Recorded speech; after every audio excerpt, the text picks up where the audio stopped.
We're looking at a serious forecast. Please be careful. More wind now. Yeah, I'm sure the waves are gonna get a little bit bigger. So it's a good day already. What's up, man? Phew.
The judging crew for the to go travel really far. What the judging crew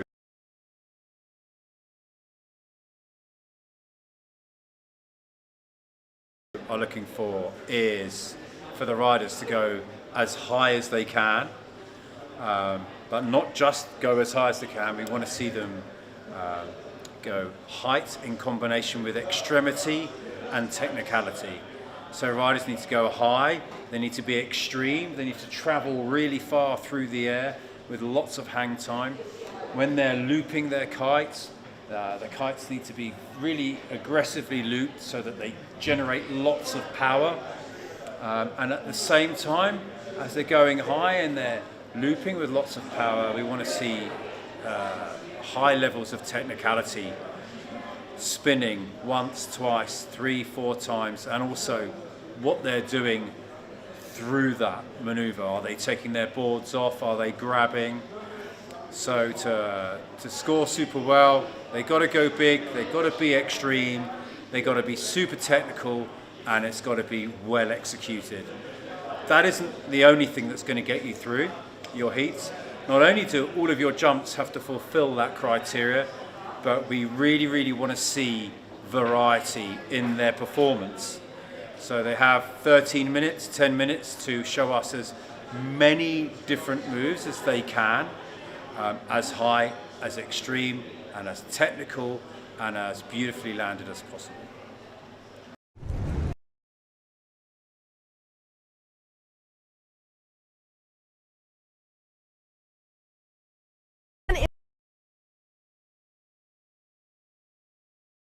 Topple here in cold Hawaii. Right now, you can see it's really windy already. I will be interviewing all the riders straight off the water, getting the first-hand reactions of the heat, their expectations, how they have prepared, and so on and so forth. But right now I'm here with local organizer and local weather expert Mads Bille, and he will tell us what the forecast is looking like today. Yeah, we're looking at already now averaging 35 probably knots, gusting at least 45, and later this afternoon we'll definitely get gusts of 50 knots. It's a little bit onshore, but we have the arena here is big enough, so we pushed the jump zone a bit further out, but it's clear skies, pretty stable winds actually, not super gusty, and more than enough. Yeah, the wind already is blowing like crazy. When are you expecting that the wind is going to peak today? Well, what we have now is actually what we expected later already. But we do expect it to increase. So after 2-3 o'clock, it should increase. And then for the finals, we should have an epic show. Yeah, really nice. The finals today are gonna be crazy. I hope you guys are gonna follow throughout the whole day, and as you can see, we're gonna have an amazing day with the best conditions. I'm gonna tune it back into Joe and Howard.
Into 2-3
it is D-Day. Exactly. This is your last chance on the round 2. Yeah, it's go big or go home, unfortunately. But yeah, now we're gonna see man-to-man heat, so we are not gonna see 3 riders on the same. And regarding the variety score, yeah, it's like a 4th score, so it's really important to do variety, and this means not only doing different tricks, it means both directions should be done, and yeah, and you have to perform with flow, and you have to demonstrate that you own the podium. You know, you have to lead that heat, and that's why the variety score is so important for this overall.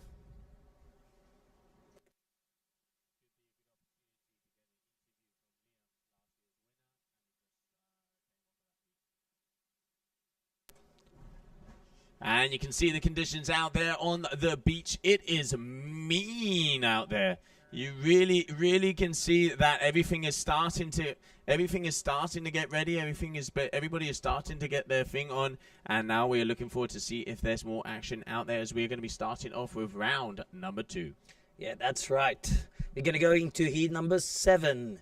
So we got Nicolas Gambier and Clement Haute coming next. So there's like less than 40 seconds to start this heat number 7. And there you can see Mikko there, Mikko Hansel, one of the locals and a very, very good Danish rider who has just finished off his last heat. As we mentioned, now it is time for those elimination rounds. So now round number 2, whoever loses, we've gone to a man-to-man format. Now what is going to be happening out there is they're going to have 10-minute heats with a 3-minute heat transitions. The longer heats plus the finals have 13-minute heats with a 3-minute transition. And as you can see, it is looking windy out there. If I'm not mistaken, yep, already on an 8. And he is a heavy guy, probably more near the 90 kilos. So obviously you can see the guys are starting to go on quite small kites. And it is only coming up on 1 o'clock in the afternoon. I have a feeling, Havel, we're going to see very, very extreme conditions coming our way soon. Yeah, those orbits in 8 meters. Oh my God, that machine loops. That's the best kite for bigger North. And we might say that this event is presented by North Kiteboarding. Thank you very much for the support. And yeah, when the conditions are increasing little by little, for sure we're gonna have some proper solid bigger conditions for the semis and finals. And yeah, super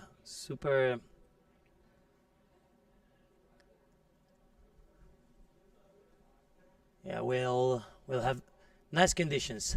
So we'll see how they're preparing. Heat is on. So gonna see in blue lycra Nicolas Gambier and Clement Haute with red lycra.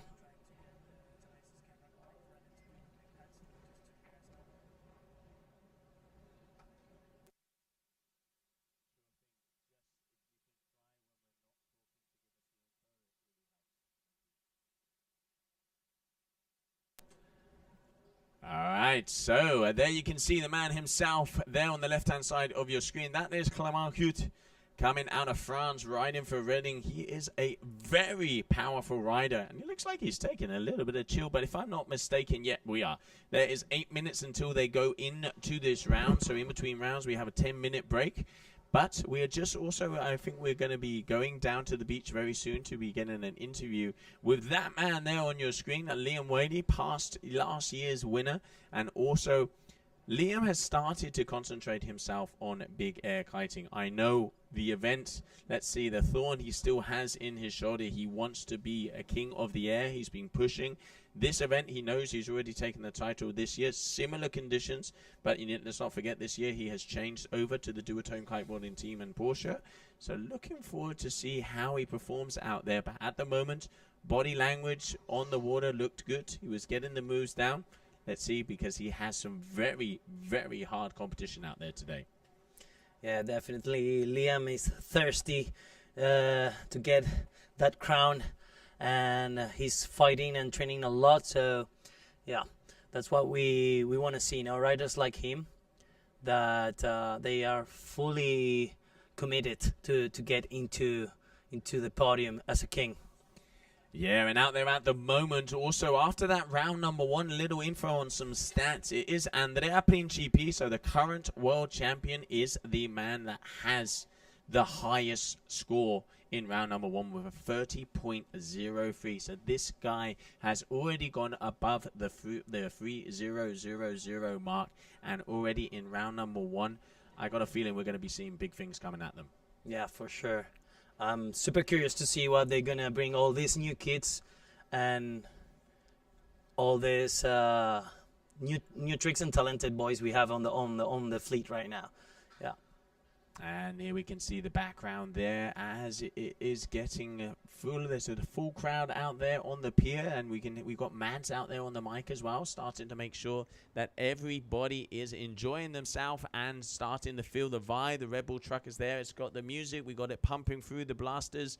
And now, you know, in about 5 minutes' time, we're going to be starting off with round number 2 of the competition, Cold Hawaii Games 2022. Yeah, that's right. Later we're going to have Ruben Lenton, the legend of the Mega Loop, playing on the Red Bull truck. So yeah, people is going to be super stoked in the beach, not only because of the level, also because the music he's going to be playing, and Matt's in the microphone cheering over there with all the people.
the two highest scoring tricks. So Kevin has a third maneuver in there with a 5.4, but then Lasse Walker, he already has two of the highest scoring tricks of the competition so far. In the end, there's kind of two strategies out there. You can kind of, like you were saying, go for those base scores, get 3 numbers in, then start to improve them. You do have enough time. It's a 10-minute heat, so there is time for it.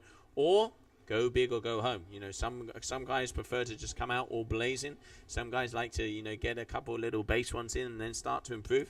In the end, whatever makes it work for you to be able to go on top of that heat and not have a one-way ticket home is good with us, because at the moment we are more than just coming up on halfway through this heat, and already it looks like Kevin is in the lead. And there we can see Kevin Langray also with another kite loop out the back. Let's see if he can have some higher scores.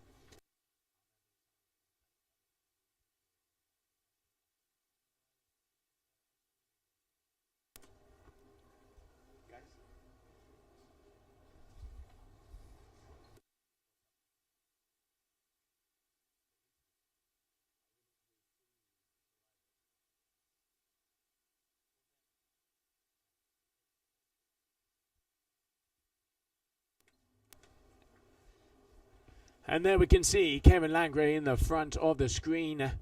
At the moment, your current heat leader with a 17.77. But there we have, with a ray of sunshine, it looks like Lasse Walker is on a banger on the way out. Okay, goes Zap. No, deciding against it. Got hit by a little bit of a chop there. So that is not going to be a scoring move for him.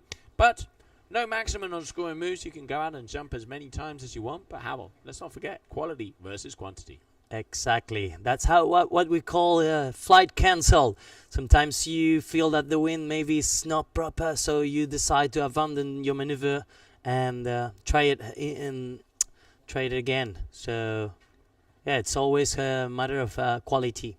Yeah, and there we can see extended boogie loop there from Kevin. Calm, cool, and collected. Nothing too big, nothing too, you know, not taking huge amounts of risk. But I think at the moment he knows he's in the lead, and he's kind of playing it a bit easy and seeing what Lasse does. But watch out, Lasse is already only less than a point behind him, and he has only had 3 maneuvers. So let's say the higher scores are coming in with Lasse at the moment, but more than a third of the heat still to go. Action still out here on the water. Day number 1, Cold Hawaii Games. Yes, that's really important right now also to play the variety game. So it's a good moment to start doing some variety, not risking. But everyone chooses their own strategy. As you said, Joe, you can go full on, or you can put some safe tricks on the pocket. Everyone decides their own, but yeah, key factor is variety. Is this 4th score that's gonna take in consideration.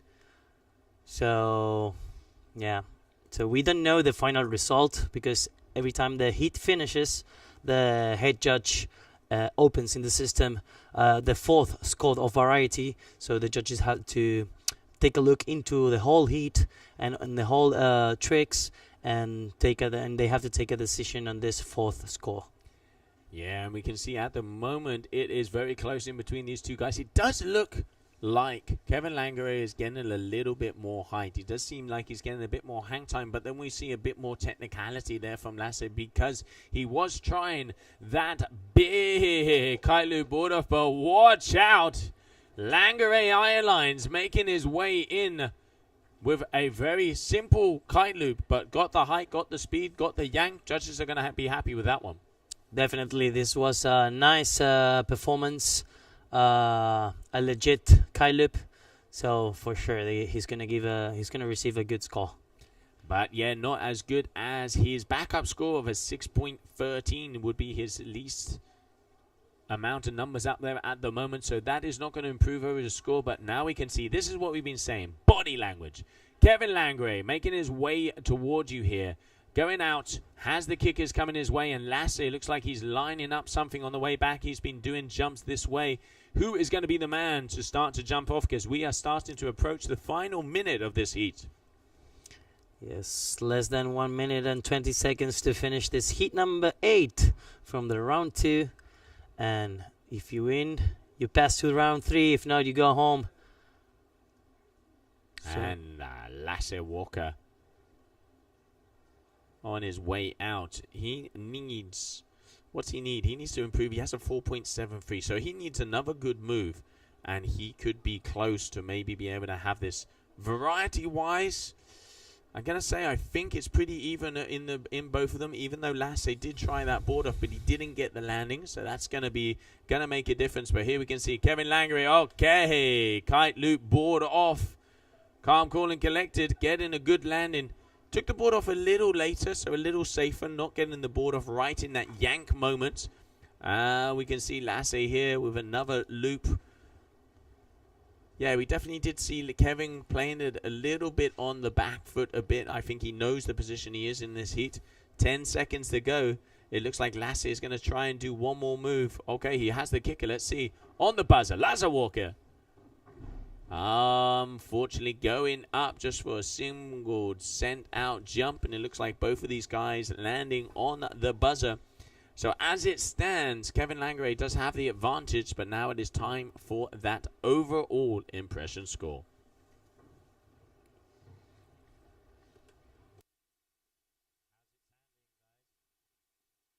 You guys are doing really good, and it's looking okay on the water, and we're working on improving it, making it better.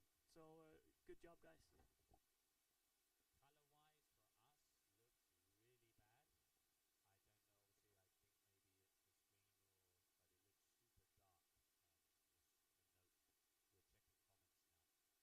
Again, on both my computer doing the live stream and all screens down here, it's looking good. So it is the screen. I'm sorry about that one.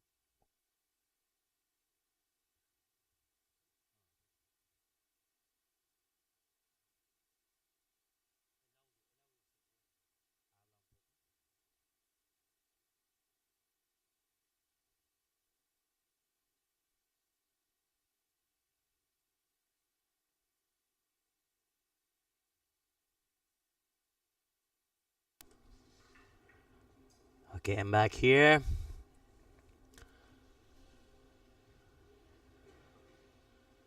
It's a beautiful sunny day here in Denmark. In this third edition of the Cold Hawaii Games presented by North Kiteboarding. This is a qualifier event for the Red Bull King of the Air in South Africa in Cape Town late this year. It's going to be the final, where we're gonna crown the King of the Air 2022. So yeah, the winner of this event is gonna get a ticket to the King of the Air in Cape Town. When I mean a ticket, I mean a airplane ticket, and it's gonna get a spot into the main event of the competition. So basically the riders are battling here to go to Cape Town, South Africa on November for the King of the Air in this third edition of the Cold Hawaii Games 2022.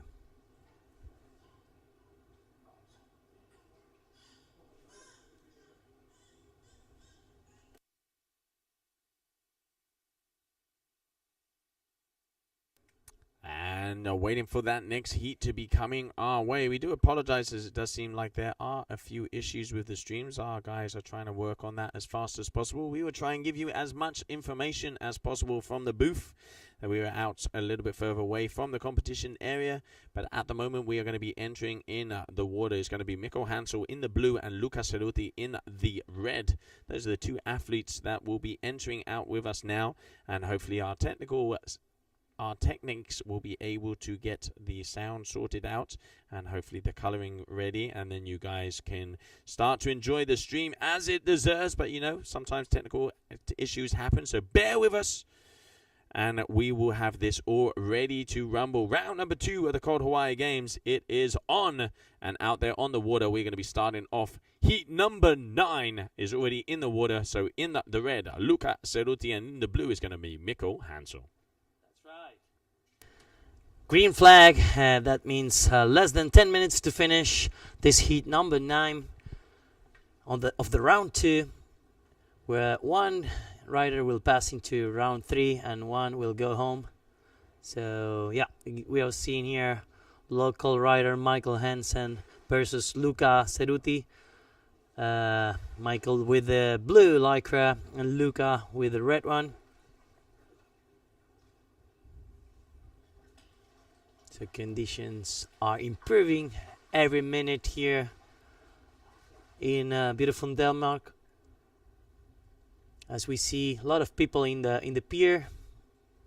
Beautiful lines coming in, beautiful kickers, riders on 8-meter kites, steady wind, sunny. What else we can ask? Sorry for the technical issues that we had before, but yeah, we're working on it. So here we see Luca in the back, searching the proper wave. Now they have 10 minutes.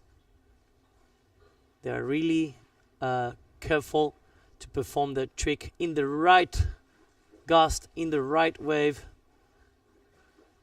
because they have more time compared with the previous heats that we run with 3 riders at the same time. Okay. Oh. Okay, we see a crash. Unfortunately, he couldn't handle. I don't know if he tried a double loop or he lost control in the middle of the second, but we saw how he went out of axis and how he landed and he lost the board on the water. So definitely this is going to be considered for the variety score. As yesterday said Chris, the head judge, that it's important to try to perform new things, that the judges will take it into consideration on this variety score, because that's how you can perform a new trick. We know that you have to crash a lot to land a proper one. We see him now doing a body drag to get into the board. And also we can see there the security teams. One of the things that was said yesterday, if they can see a decent crash, the security team will make their way through. And bada boom!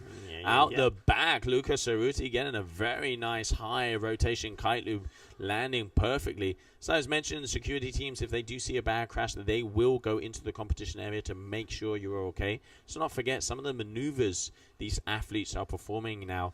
When you miss it, there is potential for injury, and we want to make sure that everybody is okay. And there we can see already one of the guys looks like they are coming off of the water. So that is Mikko. So it does look like, yes, it does look like we have an injury there. So unfortunately, as we said, extreme kiteboarding, the conditions are very hard out there. So the guys and the security team reacted really fastly to that one, so great work there for them. But it looks like Luca Cerruti has a free heat coming his way. And then also just answering some of the questions out there on the commentary is that we have Clement Hute also had sustained an injury. He was walking away from it, so we know he's okay, but he has withdrawn himself from the competition, so that is why Cerruti had Nicolas Gami had pretty much had a straight run into the next round.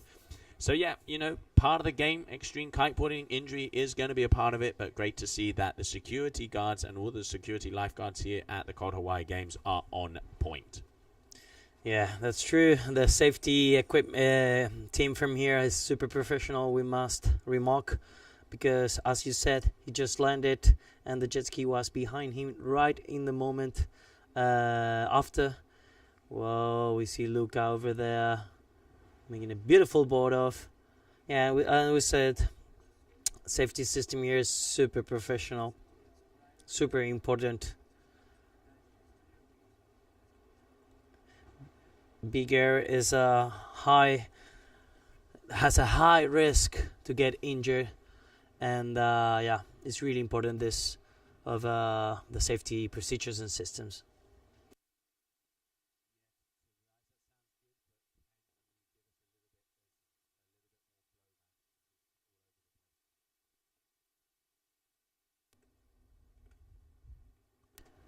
So yeah, Luca Cerruti is gonna advance this heat. Hopefully Michael didn't have a big injury. So yeah, we will get information to you as soon as possible, but we did see, important thing is we did see him walking away, and then we just saw that huge contra loop board off here from Cerruti. So just, a little bit of a warm-up run here for him. You can see he's starting to get some height.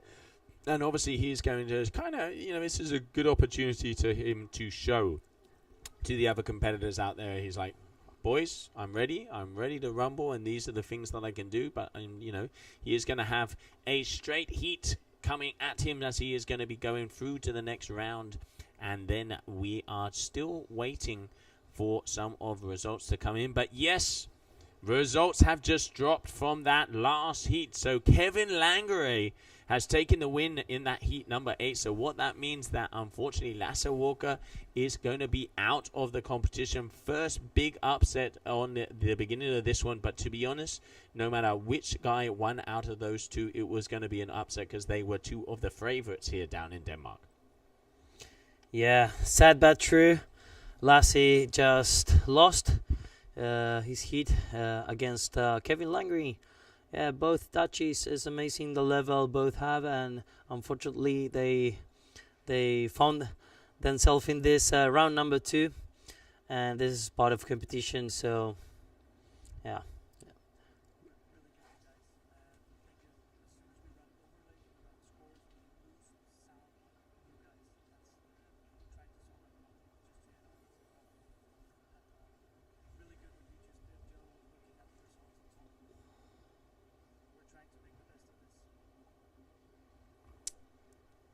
And yeah, unfortunately, as you can see, there's quite hard conditions out there with a lot of the riders. So what that means is we are going to see some guys being withdrawn so far.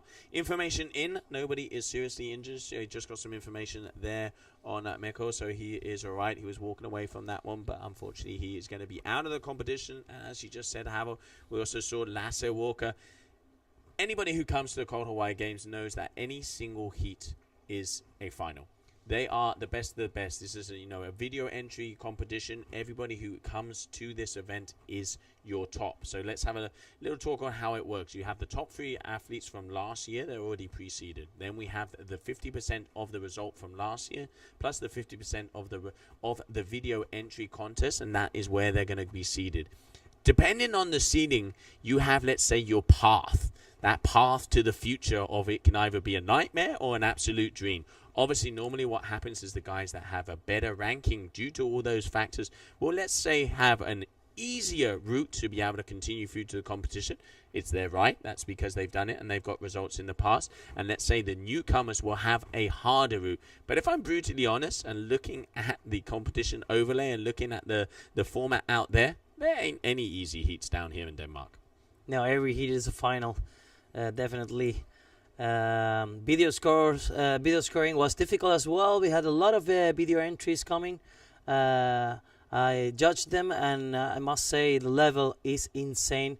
We couldn't get in all the riders that submitted the videos. This is a big fleet of riders trying to get into the Cold Hawaii Games, and we selected the most talented riders.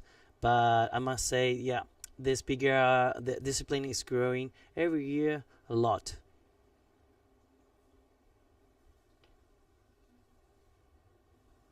So less than 30 seconds to finish this heat number 9, which Luca will advance. And then we're going to go to heat number 10 with Nick Jacobsen and Timo Borsema. Yeah, Nick coming out onto the water. Nick Jacobsen, a pass king of the air. And also, I'm going to say it, he is the man, together with Ruben Lenton and Aaron Hadlow, that started the whole big air concept. We've seen Nick also, he was very known for jumping off of crazy, for lack of a better word, things. You've seen him jump off of buildings in Dubai. We started seeing him jump off of cranes in South Africa way back in the day. And this guy will pretty much jump off of anything. And he started kind of that big air movement one more time. But that was obviously instigated by probably Ruben Lenter, who kind of started with the mega loops back in the day. Yeah, that's right. Ruben is the legend who guide us into this discipline. Later on, we're gonna have him playing some sets on the Red Bull DJ track on the beach, and yeah,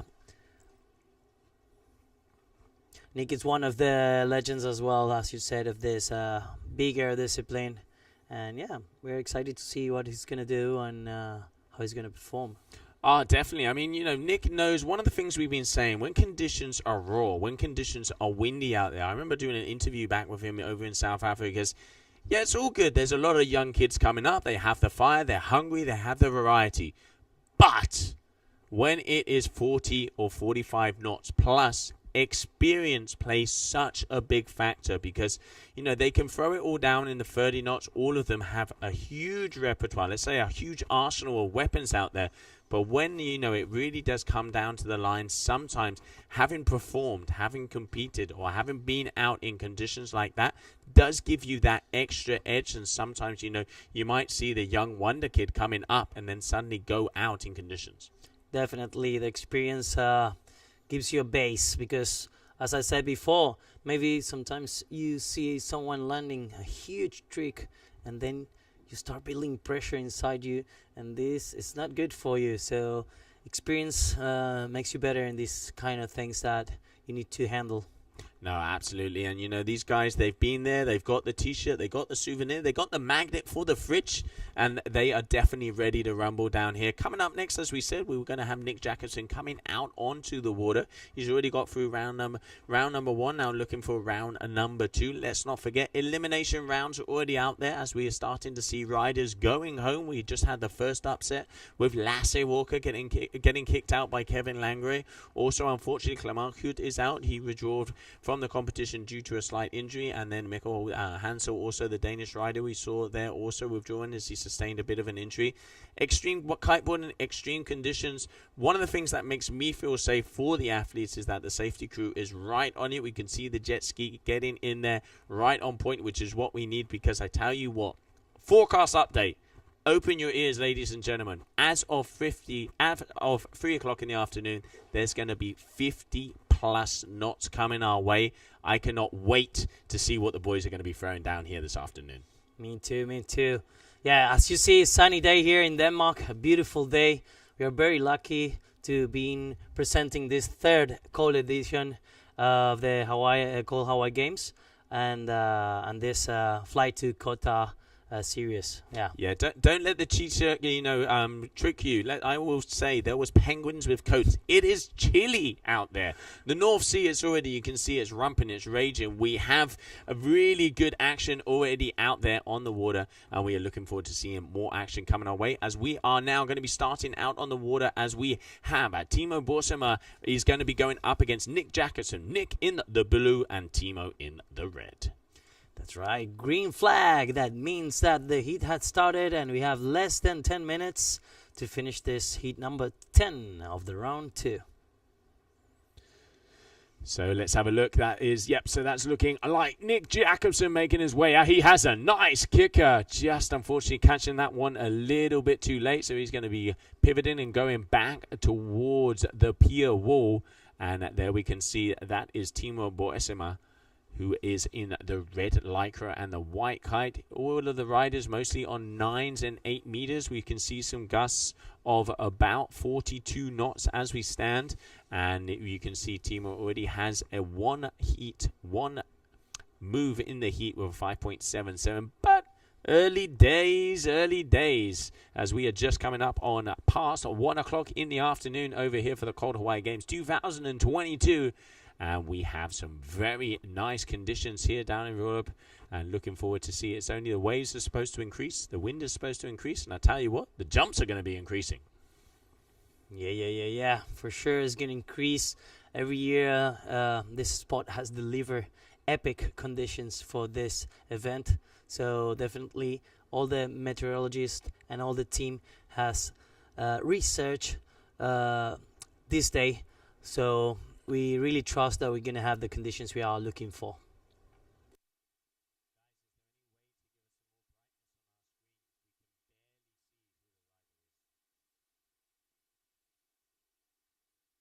I'll try and get up and see if I can help you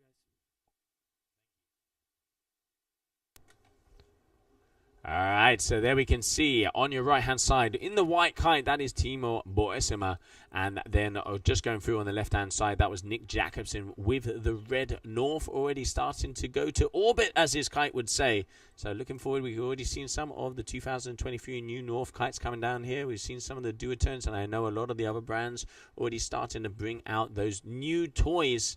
Big air kiteboarding is becoming a huge thing, and talking about huge, Nick Jacobsen, going down hard and saying hi to the fishies on that one, going for a board off mega loop, and unfortunately just not quite getting the landing. Looked like he got yanked a little bit too much, went off to one side, but still starting off as they stand at the moment. It is in the lead, Red Lycra, Timo Boesema. Yes, judges are going to consider it as a crash, but also they're going to use this attempt for the variety score. As we said before, the variety score is like a fourth score. So all the judges are going to take a look in all the attempts of every trick of the heat. So maybe a crash is not a zero in the end. It's a little plus on this final variety score.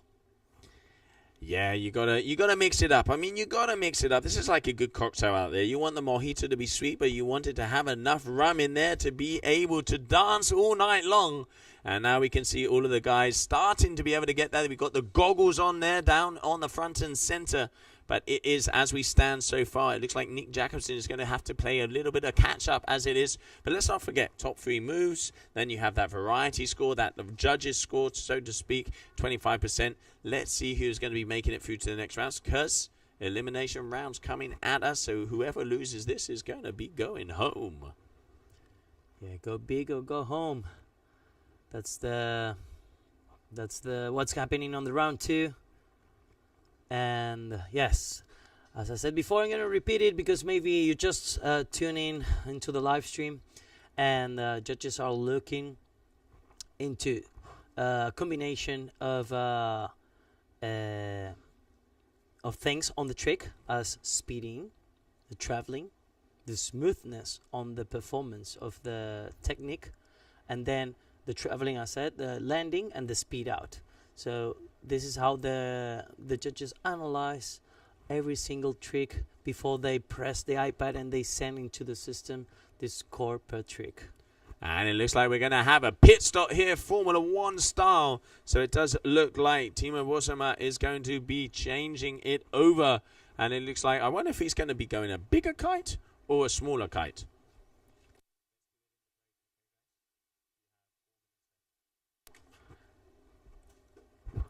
Yeah, we're going to see now which weapon of choice is going to pick up. Yeah, you never know, because depending on the trick, maybe he uses a smaller kite for the double loop, or maybe he goes with a bigger kite because he's going to do something like, I don't know, maybe it could be a border with more traveling. So, yeah, we never know. Yeah, so there it is. There's that Formula 1 pit stop. McLaren worthy, I tell you what. And now he's going to be making his way back out, as Nick has been able to play a little catch-up, as he has a couple more scores already out there on the board, but still currently in second position as we stand. And we're going to see if he's going to be able to push it through. I got a feeling we might be starting to see a double loop coming our way. Yeah, definitely. If the wind's still picking up a little bit, we're going to see some double loops and S loops. I want to see S loops. No? Yeah, the new trick of this year. So yeah, with 8 is possible. Always is better with when smaller, better, easier for them. Now we see they are performing pretty well with some good height, which is really taken in consideration for the score, the height and the technical difficulty. Yeah, both of them just having a little bit of a breather, making their way back upwind to the competition area. Because let's not forget, these guys are traveling out there. One of the big words that the judges are looking for, they're looking for the travel. They just don't want the elevator, could go straight up, straight down. They want to see you going through the ocean and going from one side of the competition area to the other. Currently on your screen there with the red North and the blue Lycra, that is Nick Jacobsen, coming in second position for this heat at the moment, but he is right back in position and ready to go back out. As we, let's not forget, left foot forward, we're seeing the kickers coming their way.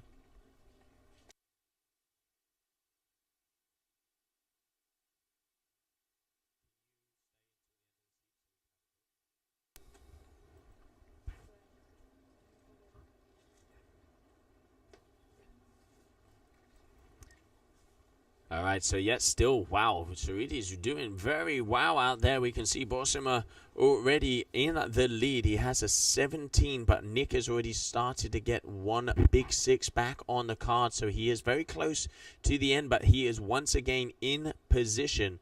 So he is looking for, what's he looking for out there, Havil? He is looking for, if he gets one score, let's say above, in between the 6s and the 7s, and there it is. Calling it, double loop coming down, and he does get a clean landing with control, does he? Yes, he does right out of that one, so the first double kite loop of the competition already landed. Cold Hawaii, watch out. Nick Jacobsen with a beauty of a mega loop board off, and what I love, he does it from the fin, so he gets that full whip out of the board. That is the photo finish if I've ever seen it. One more minute, I reckon this could come down to the wire. Yeah, we're waiting for the scores to come in.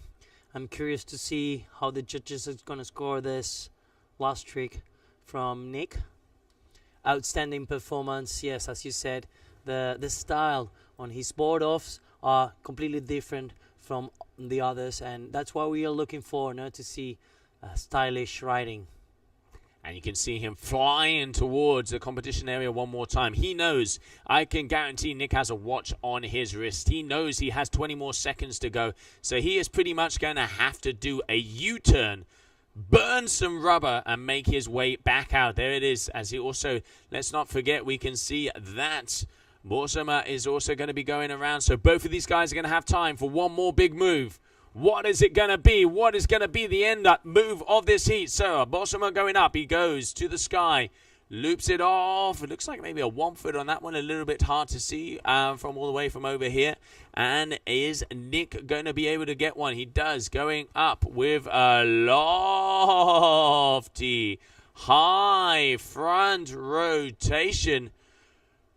Adding in variety there. That's a good skill. That's a good move, because what he's done is he's added the variety on that single jump. He knows that probably Borsima is going to be in front of him. Is that going to be enough? I tell you what, we're going to leave this one to the judges.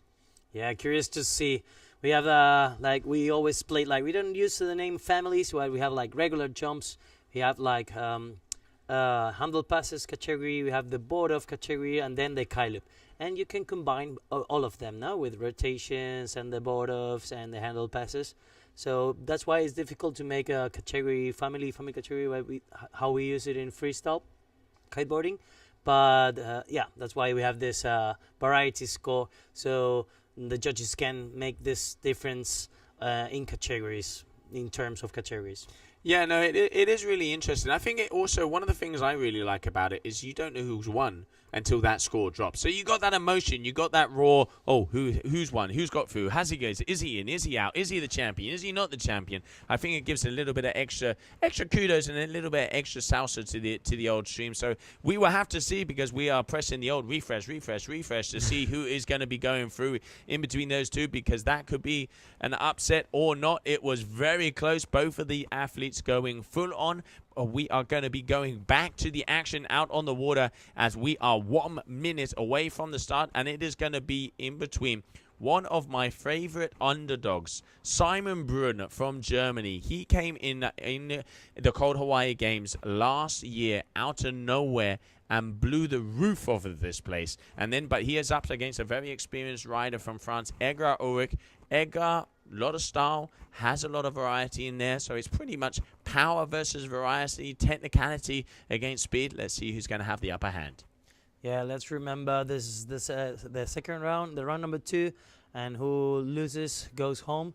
So pressure is really high right now. No, everyone wants to get into the round number 3. So yeah, We're gonna see high level, guys. Get ready, yeah? Yeah, any heat is a final. So why don't we go down to the water and have a look? And there we can see already starting to get windier and windier. 50 knots are being called for 3 o'clock in the afternoon. Watch out. Put some stones in those pockets. Get those coats on because it is going to be getting extreme down here at the Cold Hawaii Games 2022.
All right, so we are back with action out here on the water. Simon Brun going up against Edgar Ulrich. At the moment, I'm hitting my refresh button here, so it does look like Simon Brun out of Germany is in the lead. We did see him come out of nowhere last year, surprising everybody going to the sky, and it looks like he is already gotten a big score up there. He's got a 6.1. We haven't seen many moves above 7 yet, so come on, boys. We want to start.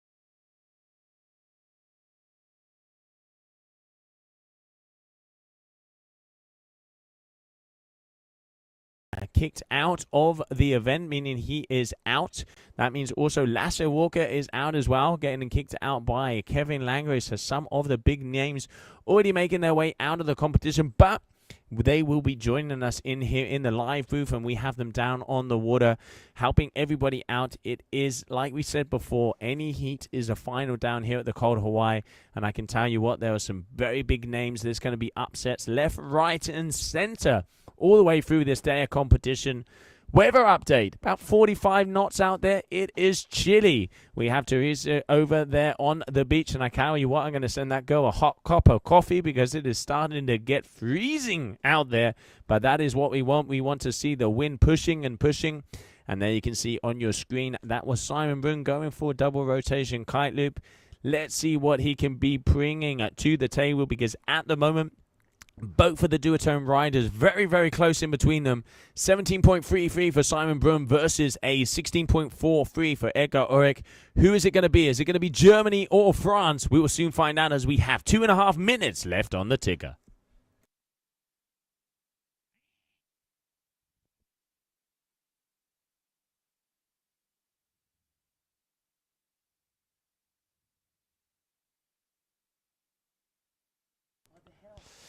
And so continuing on, heat number 11, round number 2 of the competition. We do apologize for the technical issues that we are having with the stream.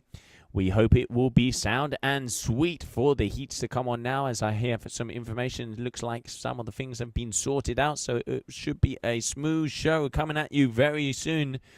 Do not kill the messengers. Bear with us, as we will be giving you all the information as much as possible. But at the moment, it is Simon Brun who is still in that lead. Edgar's looking to improve on a 5.87.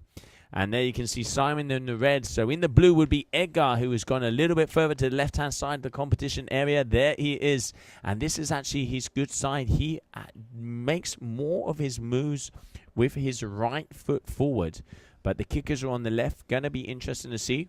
Could add variety, could add a little bit of flair. We want to see some style, we want to see some power, but he needs a big move if he wants to get past Simon Brun, because we are approaching the final minute of this heat. Yes, almost less than 1 minute to finish this heat number 11. Just saw the board off. Yes, it's difficult when you perform for one side. You have a preference into that direction, and then you get into the competition and you find it that the best direction to perform your trick is to the other side you are used to. But that's why judges are pushing into this variety score, so riders can progress in both directions. That's something I always tell to my students, or for everyone who's learning on the beginning. Try to do things for the both sides. Super important. It's just in your mind. You have to set your mind to be able to, and of course it's practice and unlocking all the possibilities you have from one side and to the other, and in order to increase your variety on your tricks.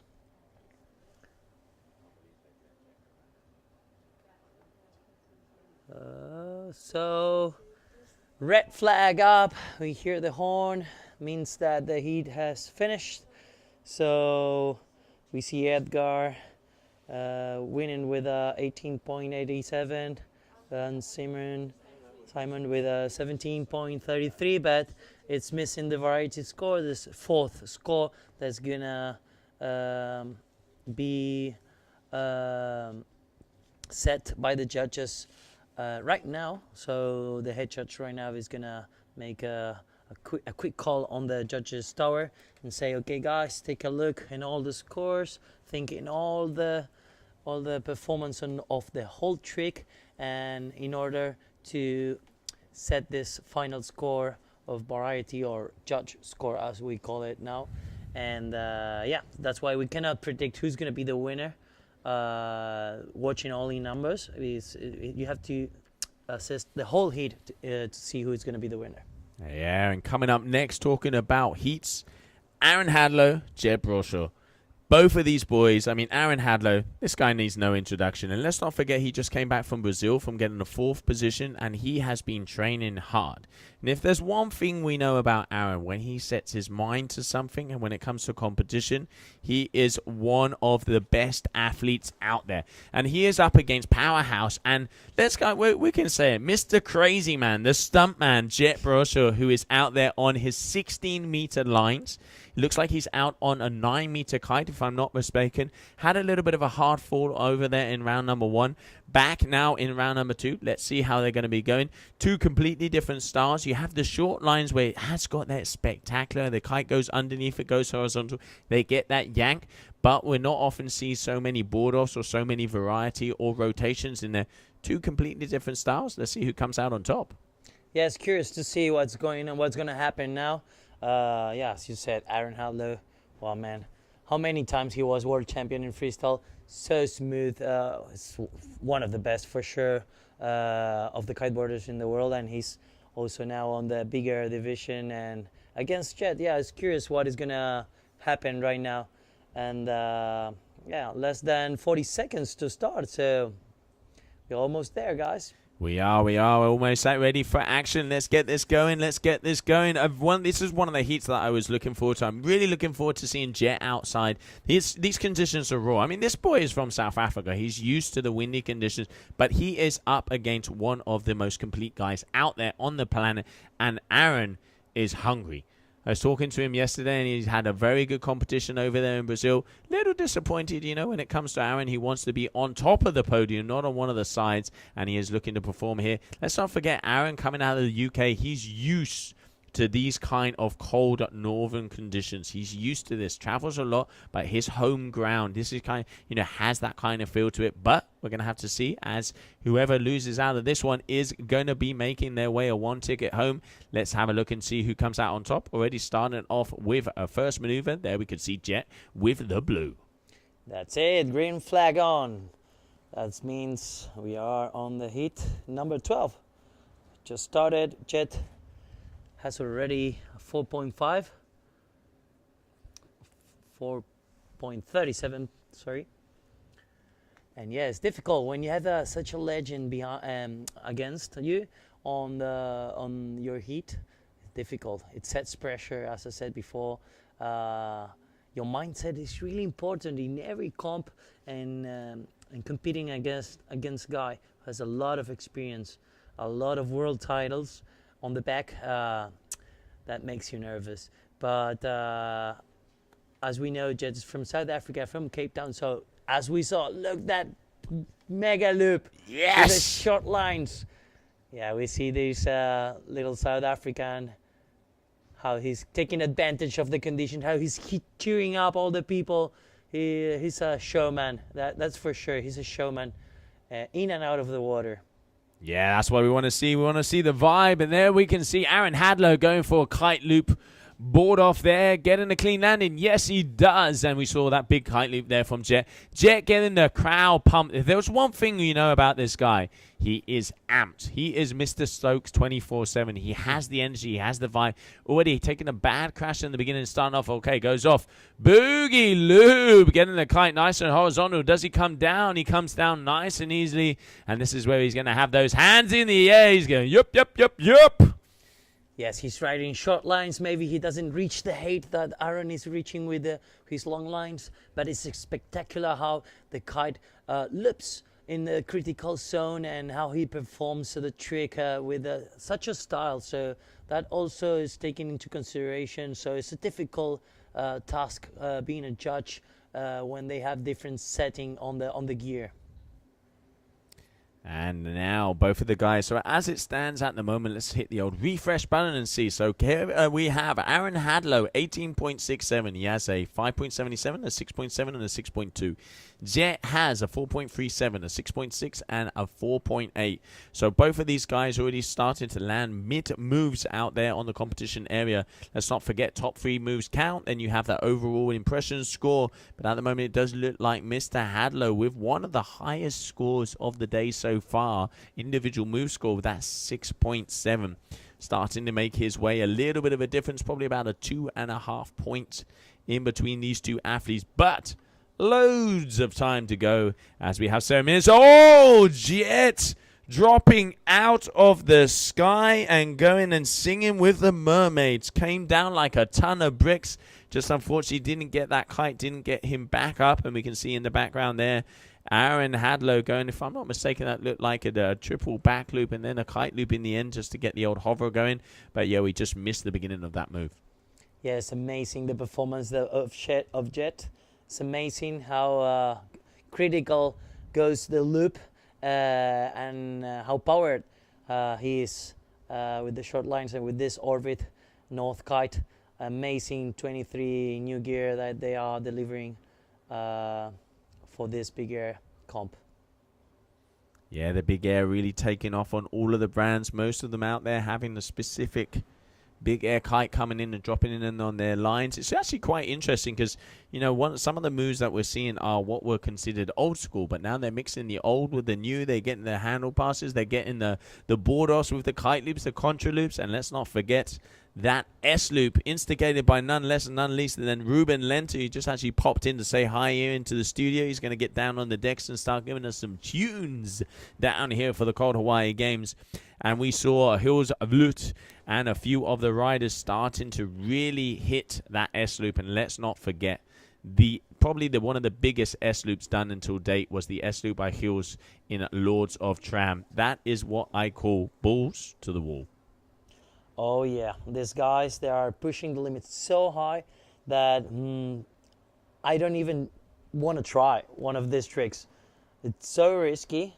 So amazing performance we are seeing here in the heat number 12. Less than 5 minutes to finish this heat between Aaron Hadlow and Jett Russia from South Africa and Aaron from England. It's amazing how the experience, it's playing a different strategy from Jett that is more fresh, more new coming in, and he's risking every single trick. He's risking every bone of her body. I think his bones are pretty bruised out there at the moment. He's taking some hard crashes, but Aaron looks like he is already on a roll so far. He's getting the height, getting a bit more of the variety in there, but there's still a backup score. That 4.37 Jett is going to be looking to improve on. He has those 16-meter lines. He has that yank. And we're looking forward to see it because the kickers are getting bigger and bigger out there. I can definitely see some of the waves. The call was about 3.5-meter waves by the end of the day. And as the storm starts to grab with us, it is starting to get like that, and a big lofty floaty jump there by Aaron, just not quite getting one of the kickers as he wanted to. But just under 4 minutes to go, and as it stands, Hadlow in first position and Jett in second. Yeah, curious to see how it's going to be the final result of this heat between Jett and Aaron. Look, all the people in the pier, beach is packed. We see how the waves crash into the pier. In this beautiful sunny day in Denmark, in this third edition of the Cold Hawaii Big Air Games 2022, presented by North Kiteboarding. And a beauty of a laid-back mega loop there from Jett, getting that kite below horizontal. Watch out, the boy is in the house. That is definitely going to improve over his 4.37. We might have a battle coming our way as we close into the final minutes. Got the height, got the rotation, got that kite about as low as it can go. And I really do like the spectacular side of the short lines. Here he goes again. Okay, deciding against that one, going, nope, I ain't gonna. Oh! Getting yanked down a bit there. Unfortunately, the short lines really does give you that adrenaline yank. But Aaron has probably seen that one. So, yeah, as it stands at the moment, only a 1 point difference in between these two athletes out there. Whoever loses is going to be going home. But at the moment, it is Hadlow in first position. Yeah, that's it. The Brit champion and ex-world champion many times. It's leading currently this heat number 12 of the round 2. And less than 2 minutes right now to finish and to get the final result of who's going to advance and who is going to go home.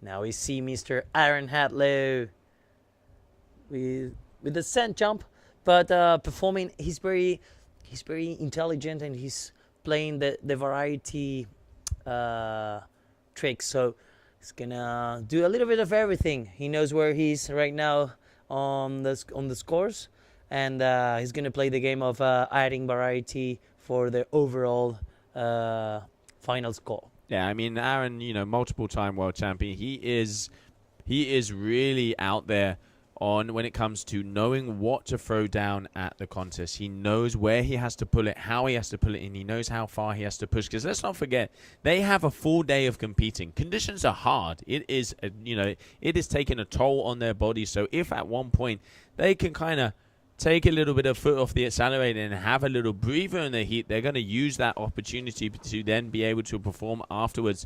And we're just seeing that at the moment. Aaron knows he's got a little bit of an advantage over Jett. He is making sure that he plays to the judges, but Jett will still have one more chance to get it out.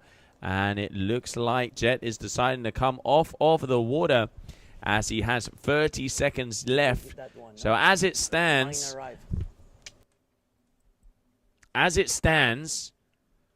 we can see him out there, and he has come off onto the beach. We continue on with more action as it looks like Aaron Hadlow is going to be advancing through to the next round. Here we see Aaron with his duotone kite. Which model is it? Is Joe? That is the new DICE 2023 SLS, and it looks like it's looking very nice out there at the moment. So yeah, we had the two, the new orbit for 2023 from North, and the new DICE out there. Both of the kites. One of the things I like, what the kites are doing. You can see trust is such an important thing when it comes to these windy conditions, and I think every kite manufacturer is trying to create that trust with the rider, that they know that if they loop it, it's going to go back above your head, and it's going to be controllable. So I think it's really good to see. Most of the brands, as we said, they have a Big Air kite coming out into the line because Big Air is back in the kiteboarding scene. Yeah, it's true. It's super important to trust your gear. And for example, lines, they hold a lot of pressure. And if one line breaks in the middle of your trick, something really bad can happen. So yeah, I like this that you said, that the trust that the riders they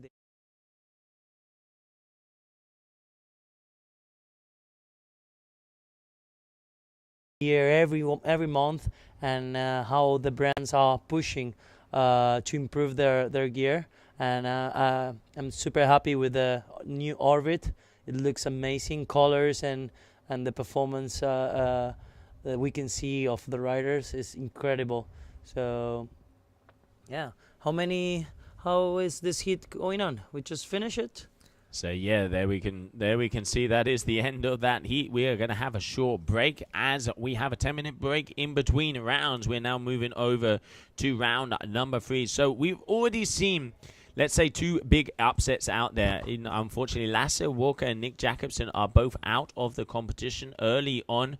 Egra Ulrich also is out of the competition, and Jett Bradshaw is also out there. So yeah, we can see, unfortunately, we are going to have to see who is going to be continuing on, as we're just waiting for the last scores there by Aaron Hadlow. But as Jett came off a little bit early, I think Aaron is going to be the man moving through as we continue on for round number 3 here of the Cold Hawaii Games.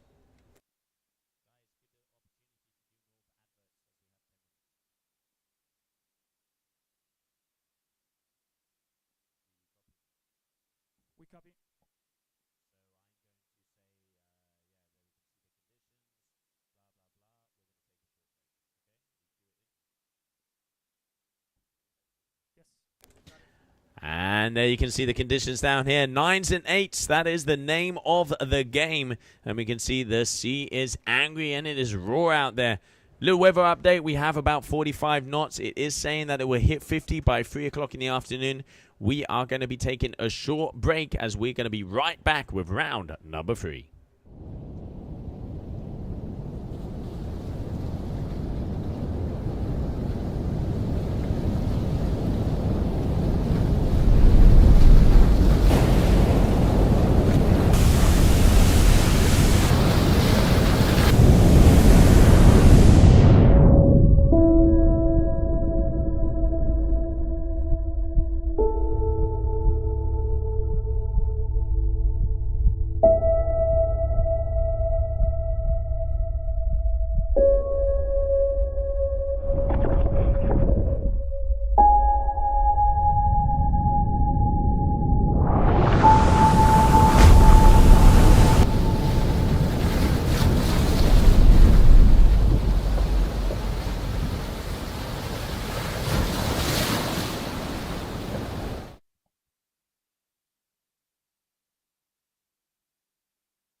Great, you guys take a well-deserved break. We are on the beach cam. The commercial is over, and let us know when you guys will feel ready to go live again.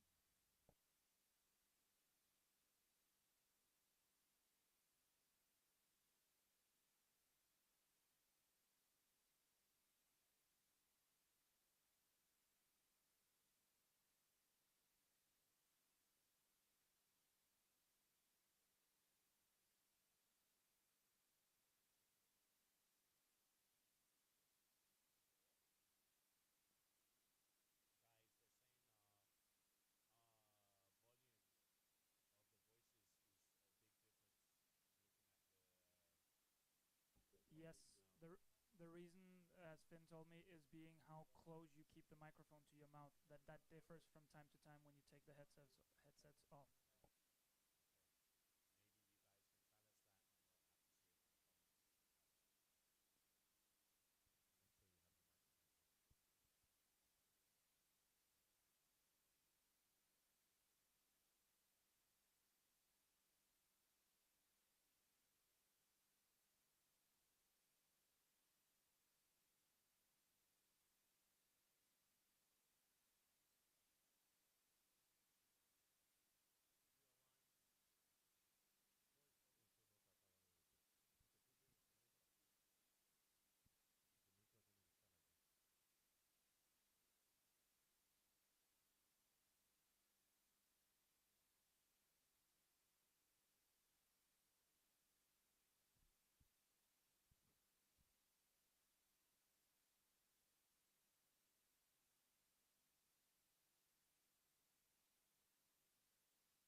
Okay, guys, we're back here. Sorry, we're struggling a little bit with technical difficulties, but we're back.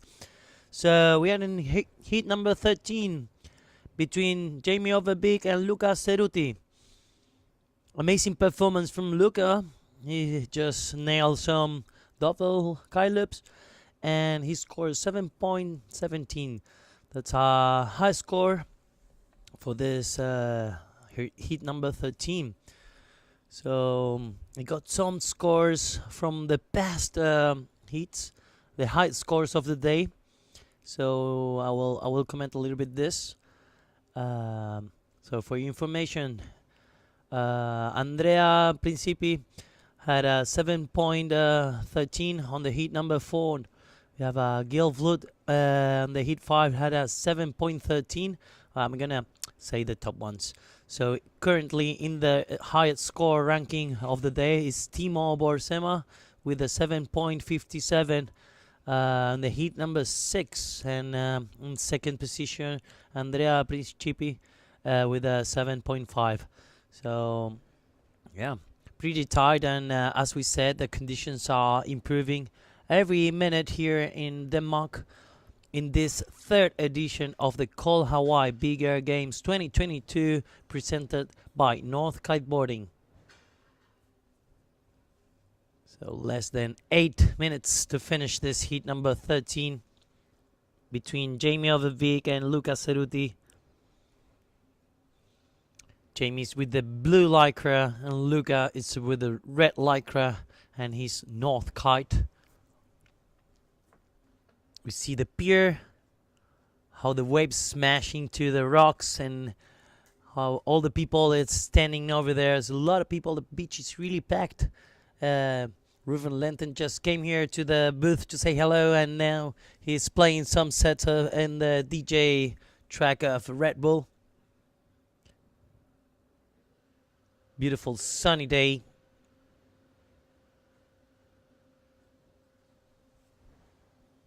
And we see Luca there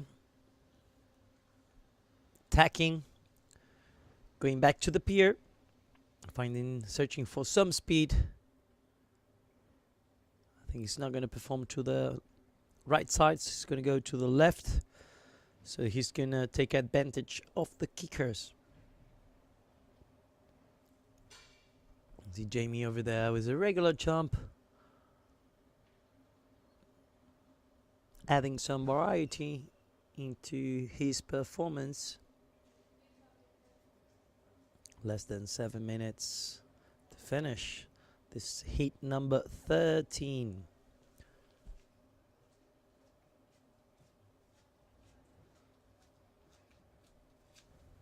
And there we see this Green Ovid Kite of North 2023, this new collection.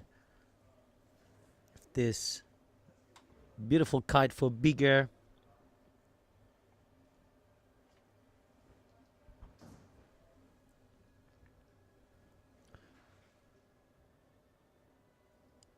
Okay, less than 6 minutes to finish this heat.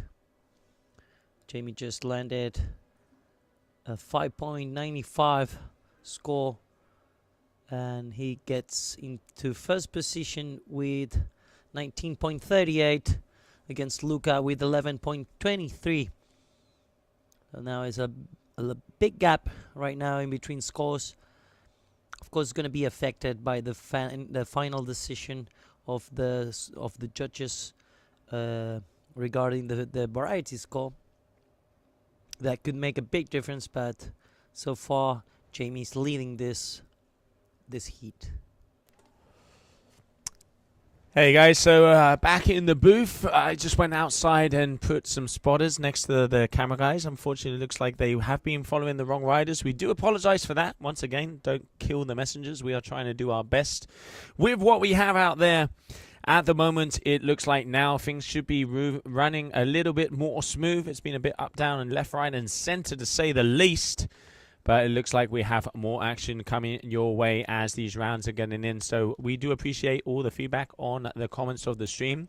I definitely would like Adrian and Colin to get in here in the booth with me and have some fun out there. So yeah, if they're up for it, it would be great. And Janik, your drone pilot would be definitely needed, and just having you down here, dude, would be an absolute pleasure.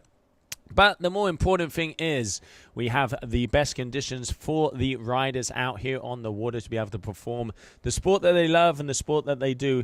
And we have, at the moment, we have two of the top riders already out there. One of my favorite guys, Jamie Oberbeek and Luca Ceruti. So this is a very, very tight heat at the moment. 13.33 out there for Jamie Oberbeek, who is on the ozone and the blue Lycra front and center on your screen. And then we also see Luca Ceruti. He's going to be in the red Lycra and the Nash green kite. So hopefully we'll be able to start to get things rolling a little bit smoother, and we will be able to start shouting a bit more down the mic. You guys and girls getting excited back at your house or your home or your sofa or your cell phone or your car, wherever you're watching this stream for. Cold Hawaii Games 2022 down here in Denmark. 45 knot gusts already. Conditions are very good. We've probably got about 4 to 6 foot waves starting to roll in. Look at the energy out there on your screen. So hopefully we'll be able to start and get a nice clean stream from now on. Yeah, thank you very much to everyone for their patience. And yeah, we see the wind now. It's pumping. We see this green Orville kite spinning super fast. And we see also Luca Ceruti, how he improved his score. He's now not further than 1 point from Jamie Overbeek. So he's battling to get into this leading position of this heat number 13. But as we said previously, this fourth score of the variety, it's unknown yet. So this is going to be decided by the judges at the end of this heat. So looks pretty tight right now. Let's see what judges give to this last trick. Soon we're going to have some scores coming into the system. We are using heat scoring. This is a fantastic system where the judges, they use a tablet and the system tabulates automatically all the scores, and it sends it directly to the live system, and the live scoring it's available online for everyone who is following us. Even in the beach, it's a good tool to have on your hands and be following every score and who is leading the Whoa, finally a nice S-loop. Unfortunately, he cannot manage to land it. And we see how he has some slack in the lines, and finally the orbit smashed into the water. And yeah, but as we said, this is going to be taken in consideration by the judges. This was an outstanding trick. This is one of the newest tricks out there. It's called the S-loop, and it's pretty critical. It's highly difficult. Has everything linked to extreme with extreme elements. So for sure, this will take in consideration to the variety score for the judges. So now Luca is leading this actual heat with 22 points, 33 against Jamie Overbeek with 20.13. And this last trick, he could not nail it as he wanted, but as I said, he's going to be rewarded on this final variety score.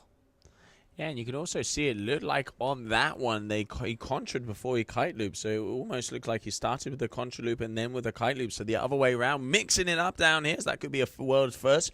But unfortunately coming down like a ton of bricks on that one. But still, Ceruti is going very, very well in this heat of round number 3 of the competition down here. And we are just waiting to see if he can make his way through, because as it stands, let's have a look at the old numbers out here. As it stands, it is Ceruti who is in the lead, as he has equal 7s all the way across the board. And then Jamie Oberbeek also has high 6s. So very, very close at the moment. But I am going to say that with that S-loop attempt, he's adding variety, adding extra kudos, and talk about balls to the wall, because it is blowing out there. So coming up next, we are going to be going on with heat number 14. Round number 3 is going to be Jeremy Burlando, the winner out there of the Big Air Kite League in Tatajuba about a few days ago, is going up against Timur Boesema.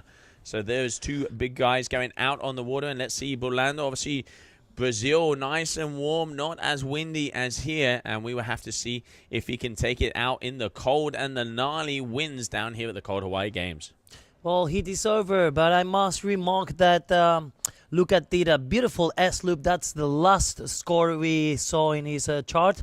But the one he crashed was a contra S-loop. This, in my opinion, is innovation, and that will be rewarded in the high 9s or maybe a 10 if it will be landed smoothly, because it's a high technical trick. And yeah, I never saw it in my personal experience on competition. So should be rewarded as an exceptional case, and should be maybe in between the 9s and the 10s, depends on how he lands it.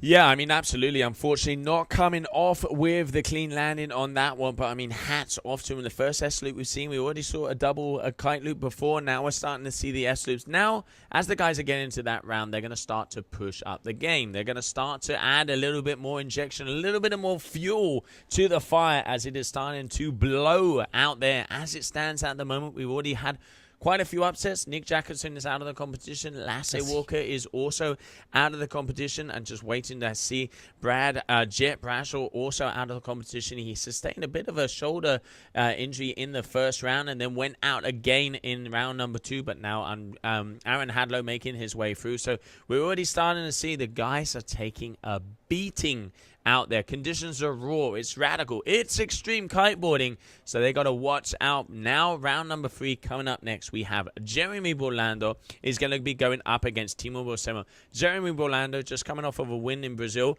But let's not get it wrong. Brazil, nice and warm. You got the caipirinha.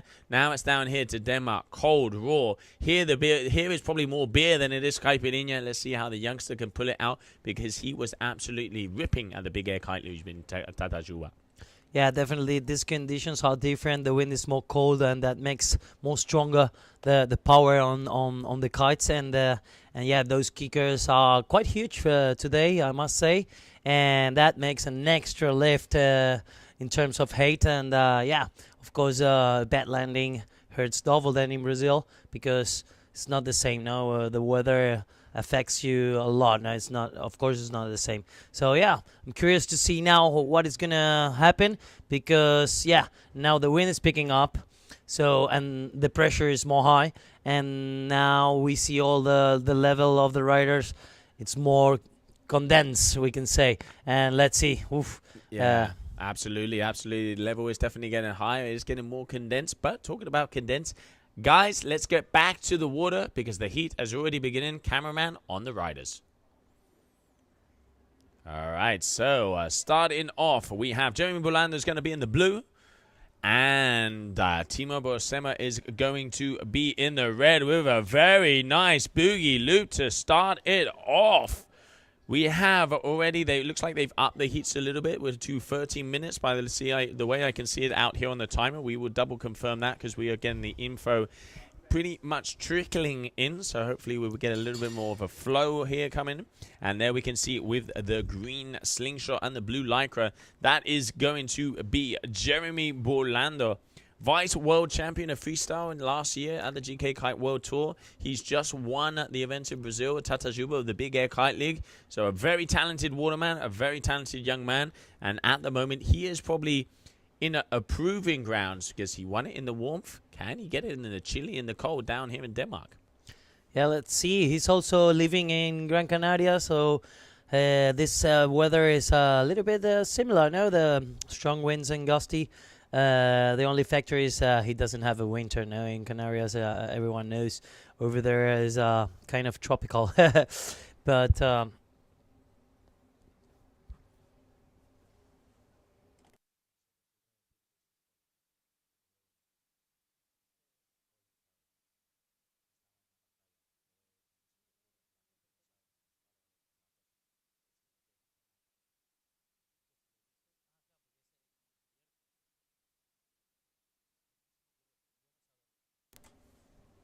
all right, so red lycra, Timo Borsema At the moment, still 0-0 out there on the scores in the old update. Okay, so Bolando with a 6.1, but Timo has a 6.8. Going left foot forward, we can see some of the kickers coming our way. Let's have a little look, seeing what has he got here for us. It's a nice few kickers lining up, coming his way. And going up to the sky. Keep him in the center there, cameraman. And making his way down. Unfortunately, that's not going to be much. And you can see also Jeremy Bolando taking off. Canceling flights, we call it, no? Yeah, they are taking their time. They want to perform their best. So sometimes it's better to cancel and rerun your try. So it's a matter of quality and not quantity. There we see how he's charging. Nice. Doovie. Oh, going to the moon on that one. Nice amount of control. I don't know if he landed properly, huh? Came down like a ton of bricks, unfortunately. Yeah, let's see if if the judges gave a crash, or if they're going to consider maybe they take half of the points. Maybe they deduct 2 or a half. And that depends on the criteria of them, on what they sought, because we have a different angle from here, from what they are, from where they are judging. So that makes a big difference on the direct refereeing.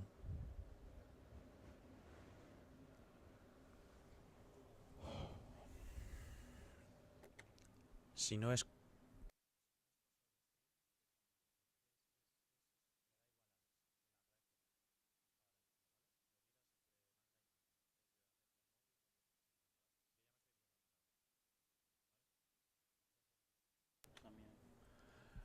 All right, so Jeremy Bolando making his way out. Once again, guys, we do apologize for these shaky cameras. We are trying to sort this out, please. And Bolando getting probably some of the highest jumps we've seen out there at the moment. But he just comes down a little bit too hard there. Bolando, one of the most talented riders we have. A youngster, he can win, he can surf, he can talk, he can ride, he can party. He has it all. He has it all, and he is definitely one of the upcoming names in the sport. Coming off of a win there in Brazil, and now Timo Borsema, he is also after him. And as it stands at the moment, it is Timo Borsema in first position, but we're just waiting for a little refresh on the old scores. Yeah, so Jeremy has overtaken him there as that score just came in. Jeremy has a 6.73 for that last move, and he is already in first position in the blue lycra. Currently on your screen, Timo Borsema. Let's see, we saw some good things of him there in round number 2. And now let's see what he can pull off here in round number 3, because let's not forget eliminations are out there. Okay, going for a little scent jump, but unfortunately not making too much of it.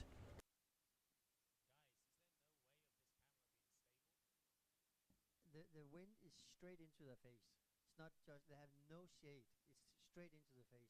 Sorry. Bolando there going big, starting off with the contra loop front rolls with the border from what I can see here from this angle. That was a big move. Came down a little hard there though, Howell. Yes, Jeremy is performing really well. This guy, as you said, is really complete in every thing he does. He does it all. Strapless, freestyle, wing foiling even. He does the racing, he does waves, everything. This guy is one of my favorites, and he's killing it right now. He has a solid performance.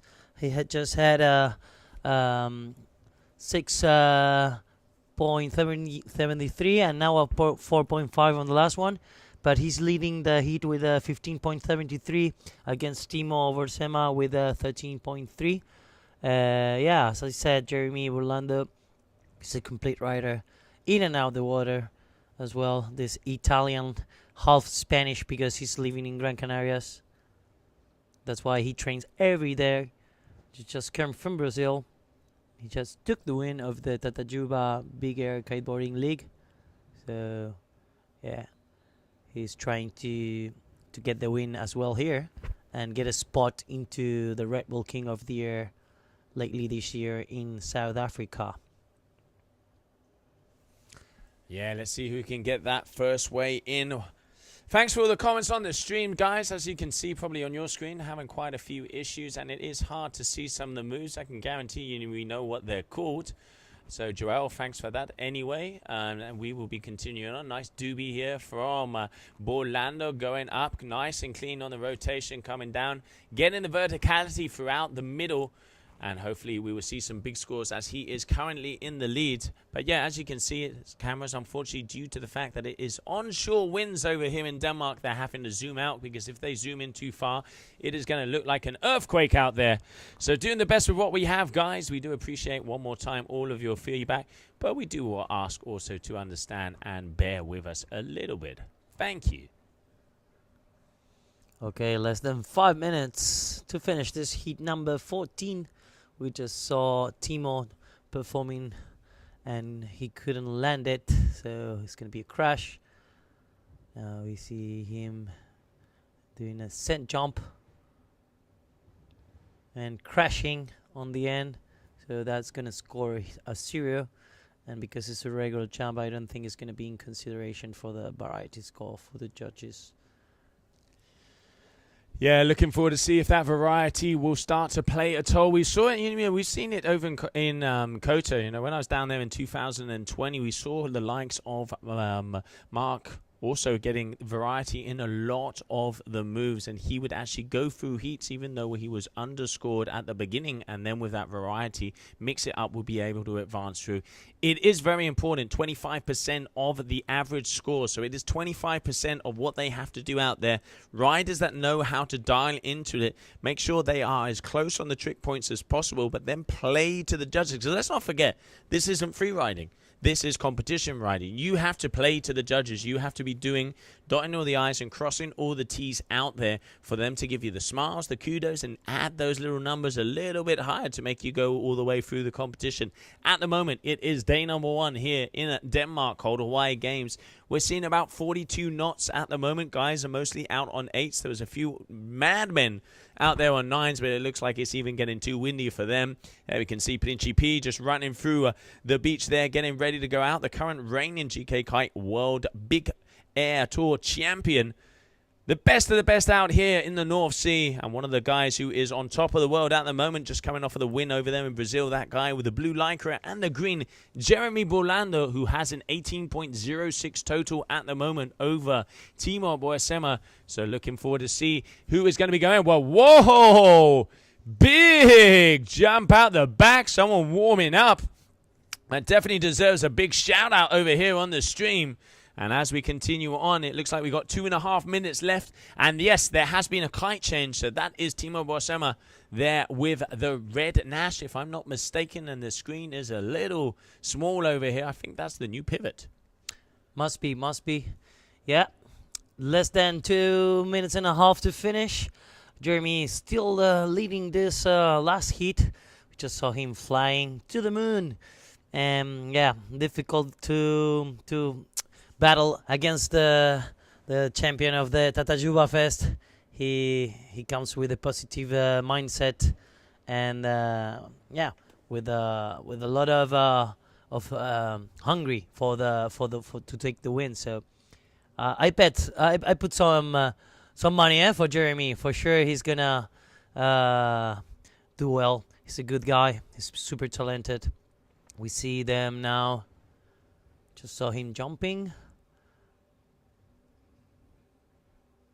Okay, waiting for scores to come in, but I think, yeah, Timo had 17.6 right now. It's more close to Jeremy, but let's see now that we have less than 1 minute and 30 seconds to finish this heat, that what is going to pull Jeremy to close this final heat number 14. Then we're going to see the variety score. Okay. Almost. It looked like he wanted to do an S loop, but he kept it simple. Yeah, I mean, these guys, they saw it before there from Sariti. Even though he didn't get the landing, they started to see the S loops are being released here at this contest. I am looking forward to seeing some big moves being thrown down, because let's not forget, round number 3, elimination rounds out there. Whoever loses will be getting a one-way ticket home, and the other one will have a possibility of a ticket coming all the way to the Red Bull King of the Air. At the minute, we have less than 60 seconds to go. It is Jeremy Borlando with a commanding lead out there. But, oh no, a big move being landed in there as well. So now Timo making his way back, 70.73. This is anybody's game, and we can see it does look like Borsema has a clear takeoff. Will he be able to grab a clicker? He is looking to improve on a 5.8. All right, goes up, goes away, getting the double kite loop. Does he get the landing? Cameraman a little lower.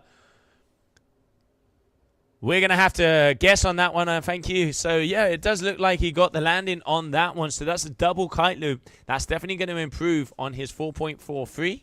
We're going to have to see if it is going to be counting. Jeremy going down, so that isn't going to count.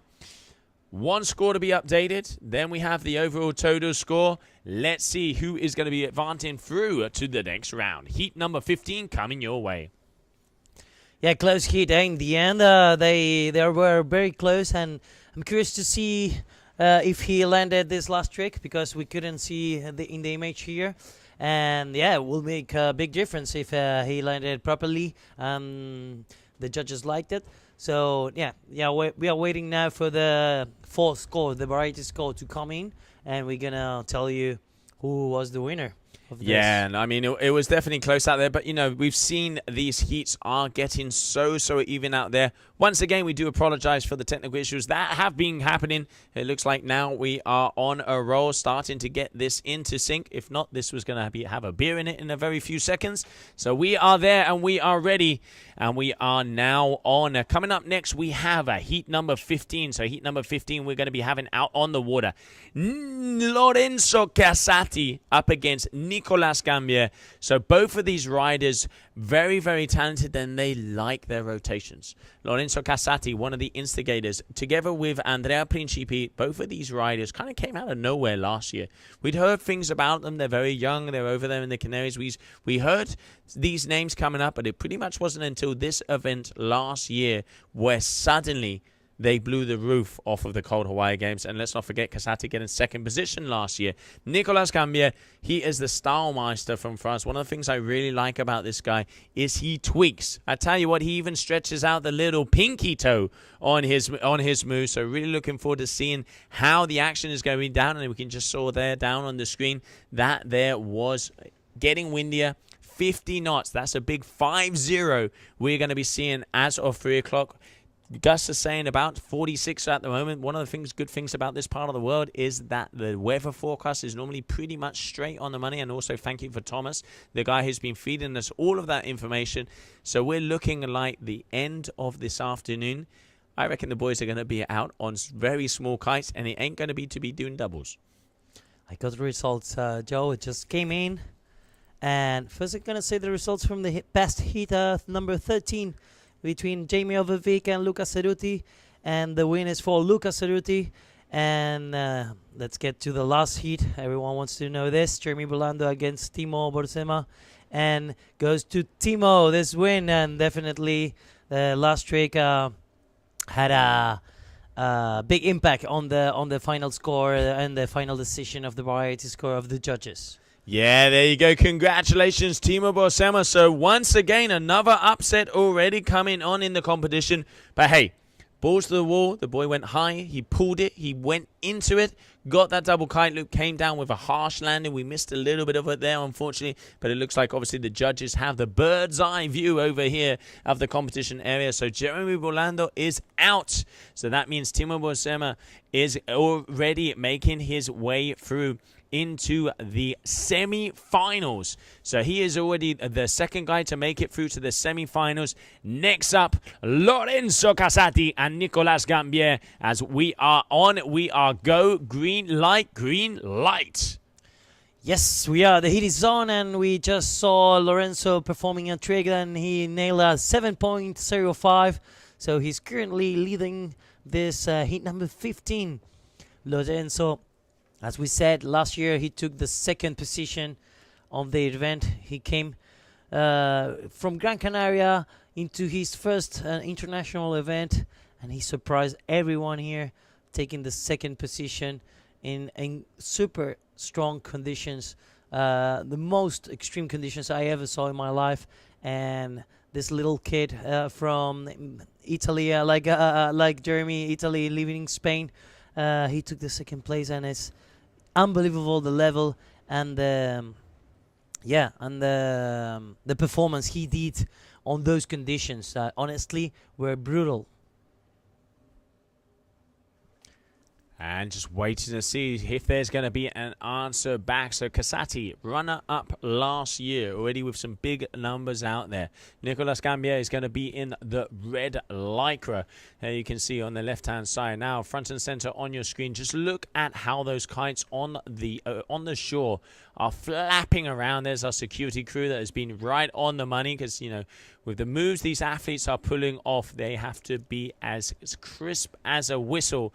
So it's good to know that these guys are right in with us. And there we can see both of the athletes making their way a little bit further up to the pier because we're looking for quality over quantity here. We're not looking for, you know, jumps left, right, and center. If you're going to go, send it to the moon, go high, rotate, get that board off, get that kite low, and get everybody to their feet because there is a pack here full of people. We got Ruben DJing on the old Red Bull bus, Red Bull truck there, and he's together with Mans Box, who's on the beach mic, getting up the vibes and the energy down there. At the moment, it is very close as it is a 7 versus a 6.37. There's loads of time left as we're just approaching the 10-minute mark of this heat. With the white kite, that was Gambier, but look at that. That is Casati there with the red. One of the things that always gets me about Casati is his kite control. Yeah, looping the kite in the critical zone is super important. This adds a lot of risk into the maneuver. And yeah, one of the key factors they are looking for other judges is the commitment. And this kid has a lot of commitment. Yeah, we've been talking about it from the beginning. It's body language. I have yet to see Lorenzo look scared or look worried. He's always going out onto the water, you know, chest puffed out, ready, warrior style. He really is like, you know, in your face, and I'm not surprised because some of the moves that are out there, you have to be full on. So I'm going to ask the cameraman if they can zoom in just a little bit, please, so we can actually see some of the moves that are happening down there on the water as they are a little further out. So there we can see both of the guys, but unfortunately our cameraman, they do have the wind straight on, so it is a little shaky. What we have to do with what we have out here is good just to be able to see some of the action. There we can see Casati just taking off on a little high rise, just a little look over the competition area, deciding to go against that. Also, conditions like this, if it doesn't feel right, it is definitely better not to pull it. Yeah, that's right. Better to have confidence in what you're doing and also searching for quality.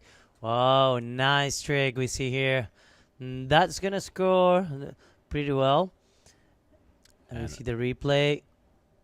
Okay, nice Kylo board off with a late roll. That's really nice. Yeah, it's good that we caught that one. There we can see with that board off, stretching it out. And also we saw there from Nicolas before, coordination. He was in sync with his kite. He was going vertical. He was going rotating on that axis right at the same kite as that kite was looping over. It might be, let's say, for the, you know, a simpler move because it was only a boogie loop out there, but it was graceful. It was nice. It was stylish. And this is the one of the things we've seen about this rider. And yeah, there you can see he's already getting good scores for that last move, a 6.07. But it was Casati for that last one, a 7.13, going for that mega loop late back with a board off, stretching the toes out. One of his signature moves as well. Yes, like you said, it's really important in which moment you do the extra rotation or the board off or that grab, because it's not the same. If you do it previous of the critical moment, it's more safer. If you do it after, of course, it's even more. So yeah, it's a combination, and judges are looking into these little details, and yeah. So it's really important to be with this flow and coordination in this beautiful dance of this bigger discipline.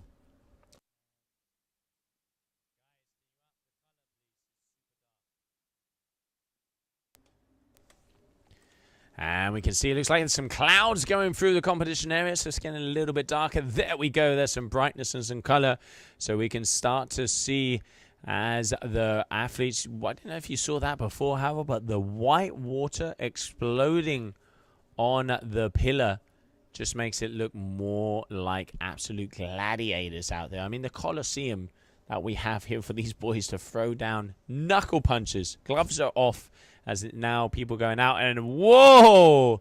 Kasati, 2.5 rotations, so a 900 there. Just getting, excuse me, that was Gambier. We do apologize. A little bit too far. Thank you. So that was Nicolas going for a nice double back rotation out the back. And now we can see, let's see if Kasati's going to be throwing something here. Right foot forward. He's been performing most of his maneuvers using the kickers, but there are some nice, sweet, flat spots. But it looks like both of the riders are going to be coming back to the competition area and go for their trick attempt number 5. Less than 6 minutes to finish this heat number 15 between Lorenzo Casati and Nicolas Gambier. Currently leading Lorenzo with 21.07 points against Nicolas Gambier with 12.43. And yeah, challenging conditions here in the beach of Denmark. Yeah, a little bit cloudy sometimes, but goes sunny most of the day. A lot of people on the beach. And amazing third edition of this Cold Hawaii Big Air Games 2022 presented by Nørre Kiteboarding. Yeah, we can see there it is, Kasati. All right, let me have a look at my... Yes, so Kasati has changed from his Rebel to a Dice, which means only one thing. It is double o'clock. When this young man starts to change to that smaller variant, I'm going to say that's probably his 6-meter dice. It means he's going to start to mingle up with the doubles. We've already seen he's got a couple big moves. So he has equal 7s all the way across the board. He's got a 7, a 7-1, 7, and a 7-2-3, making a total of 21.4. When it comes to Nicolas Gambier, we have a 6.37, a 6.07, and a 6.8. So very, very close in between these two athletes. There's just a little bit less, a little bit more than 2 points difference in between these two guys. So it is anybody's money because there's still 5 minutes on the ticker. But Lorenzo Casati has done a little pit stop and is bringing out that small kite, meaning that he is going to be S-looping, doubling. And let's see what action is going to be coming our way. There it is, front and center on your screen. I want to see some doubles. Come on, boys. Yeah, I bet he's going to try. And then the S-loop. I just saw him a couple of weeks ago in Gran Canaria Battle, and he was performing the S-loops and doubles. And I think his signature right now is going to become the S-loop. So, yeah, curious to see if he can land it smoothly and so he can be rewarded by the judges. Definitely, Lorenzo Casati is doing a great job, great riding. Another rider like Jeremy, riding all the sports that he's doing. Surf, he's doing wing foiling, he's doing strapless, and kite surfing, and freestyle kite. It's amazing all the disciplines and how talented he is, and how young.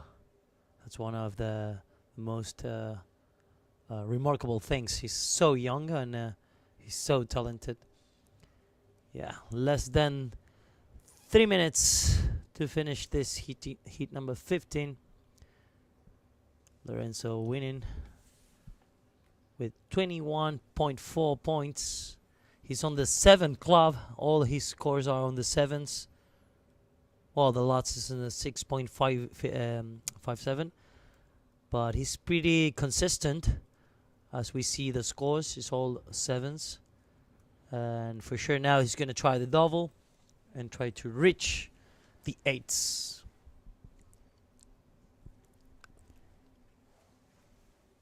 Yeah. Beautiful day here in Cold Hawaii Big Air Games 2022. We are currently watching the heat number 15 with Lorenzo Casati and Nicolas Gambier. And there we can see the red devil going out. Let's see if he can hit a kicker because he's got that small kite, meaning only one thing. It's time to get some doubles on. There he goes up. Okay, goes. Okay, double kite loop. A little bit of a wiggle on the way down there from Casati. That did look like he didn't get quite a clean landing. Didn't get, let's not say, I mean, I have a love-hate relationship with doubles. I think doubles, if they're performed with the kite low, my hat off to you. But sometimes you can see doubles being very pivotal at the top, and judges are definitely making a big distance. Let's not forget, quality versus quantity. Just because you're pulling a double doesn't mean it's going to score bigger than, let's say, one of the Ruben Lenton old school Yankaroos kite loops. And you can see, okay, they're going for the S loop, but compared to Cerruti that we saw before, it is very on top of his head. So judges are going to be marking the difference, but still, don't get me wrong, pulling that kind of stuff in this kind of wind, I got my hat off to you. Yeah, it's true what you said before. Judges are not judging a trick name. They are judging the execution. So it has to be linked to all the factors I told you before. Speed in, speed out, the traveling, the smoothness during the trick, and of course how he lands, and the style, of course. So this combination gets the final score of this trick. So trust me, it's not a trick name what the judges are. Oh no, that's a double loop. It's going to be on the 8s. No, could be a 2. Yeah, no, absolutely. And there he looks like probably going out for the last time. Lorenzo Casati trying to make and get a big double in there. Did he get that? Because unfortunately we missed that on the camera. So I think that was another big move out there from Casati. He already is in the lead with a 21.4, but Nicolas Gambier a 19.23. Love the style of that young rider.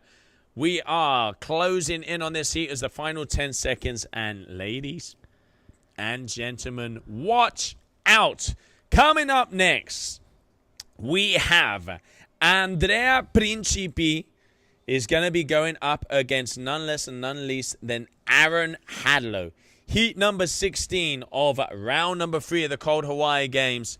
Aaron Hadlow, Andrea Principi is going to be coming your way in a few seconds, as that is it. That's the final of that heat, so we're just waiting for results to come in to see who has taken that win, but a very big heat coming up next. But hey, round number 3 of competition, the winners of this will be making their way through to the semi-finals of the Cold Hawaii Games. Wind is pumping, plus 45 knots already, and we've already seen guys starting to release the doubles. But one of the things I am liking about the contest so far, they are keeping the quality on the simpler moves. But I reckon as soon as we get to those semi-finals, they're going to step up the game.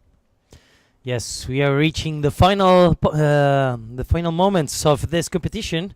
Yes, we are in the round number 3, and yeah, we see how the doubles are happening right now. This means that the wind has increased a little bit. They can use smaller kites, so they can perform this S loops and double loops with more safety and with more height, so they can travel more and they have more time to land properly. There's a highly risk in linked to this tricks. So yeah, as you said, I don't know if I can do it. It's quite risky to fail on one of those. So yeah, we are waiting right now the scores to come in. Who took the win on this last hit, but was pretty close. It definitely was a close one, and we have some big heats coming our way. Next up, we are going to have Andrea Principi versus Aaron Hadlow. After that, we have Giels Root is going up against Kevin Langray, and then Liam Whaley versus Edgar Ulrich. We already have Luca Cerruti, Timo Bosema, and waiting for the results of that last heat to see if it was Casati or Gambier, also already in those semi-finals. So the winner of Principi and Aaron Hadlow will be making his way into heat number 21. Semi-finals are going to be coming our way, but before that, we still have 3 more heats here in round number 3. And I'm telling you one thing, the heats that are coming our way, I reckon we're going to start to see it stepping up.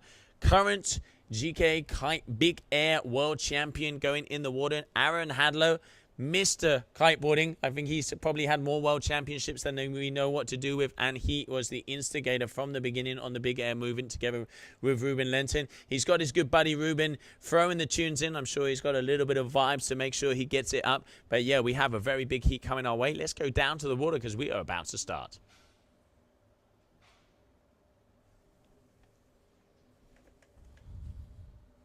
And there it is, green flag, green flag, green flag, guys. So let's get cameras on the water, thank you very much. So there we can see in the red is going to be Aaron Hadlow. And in the blue is going to be Andrea Principi. So there we can see Aaron Hadlow just landing in on a maneuver. So hopefully now cameraman number 2 grab the other rider going towards the spit, please, who is going to be Andrea Principi. Okay, Joe, I got some results from the last heat. Do you want to hear them? Tell me. Okay, guys, so the win goes for Lorenzo Casati. And in second position, Nicolas Gambier. Well done for both, guys. Yeah, there you go, Lorenzo Casati. So it looks like he pulled out the goods and had enough to be able to make his way through to the semi-finals here in Denmark. And then we just saw a very nice move landed there by Andrea Principi. But a 6.8 score coming up for Aaron Hadlow. So meaning he has had a good opener. Let's not forget Aaron is out there in the red lycra. Principi is in the blue. And there we can see both of them making their way. So Principi here. Principi on the red kite. Hadlow on the white. Both of them rocking, if I'm not mistaken. It looks like Aaron is on the new dice. And Principi is out there on the rebel, if my eyesight serves me well. And once again, it looks like Aaron Hadlow taking off. And here we have going 2 rotations, 3 rotations, 4 rotations, 4 front rotations with a contra loop and a board off there from Andrea Principi. That is his signature move. And Yannick, I know you are watching because he is the guy that started to throw these contra loops in. Mate, we are missing you. We hope to see you very soon. I know you're going to be hop, skipping and jumping. And if not, you get yourself down here with your FPV drone as you are needed, buddy. Yeah, we wish you a speedy recovery, bro. And we want to see you soon on the water, shredding and delivering new tricks as you did. So, yeah, wish you the best, bro. So, less than 11 minutes. This heat just started. And, yeah, Hadlow is using, I think, the strategy of playing safe and putting some basic scores on the pocket. And Andrea Principi has to send it. That's his strategy so far. But he has pretty solid scores on the 7s. And, yeah, he's leading the actually with 14.3 and Aaron with 12.32 on this less than 2 minutes that we started. So pretty fast they are running. Yeah, both of these guys, they have not missed a beat yet. Nobody has crashed. We've got multiple moves. They've got multiple rotations, getting the loops in there.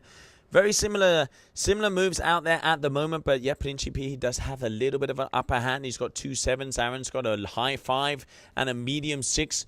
But one of the things we have been seeing with Aaron is he has been getting those...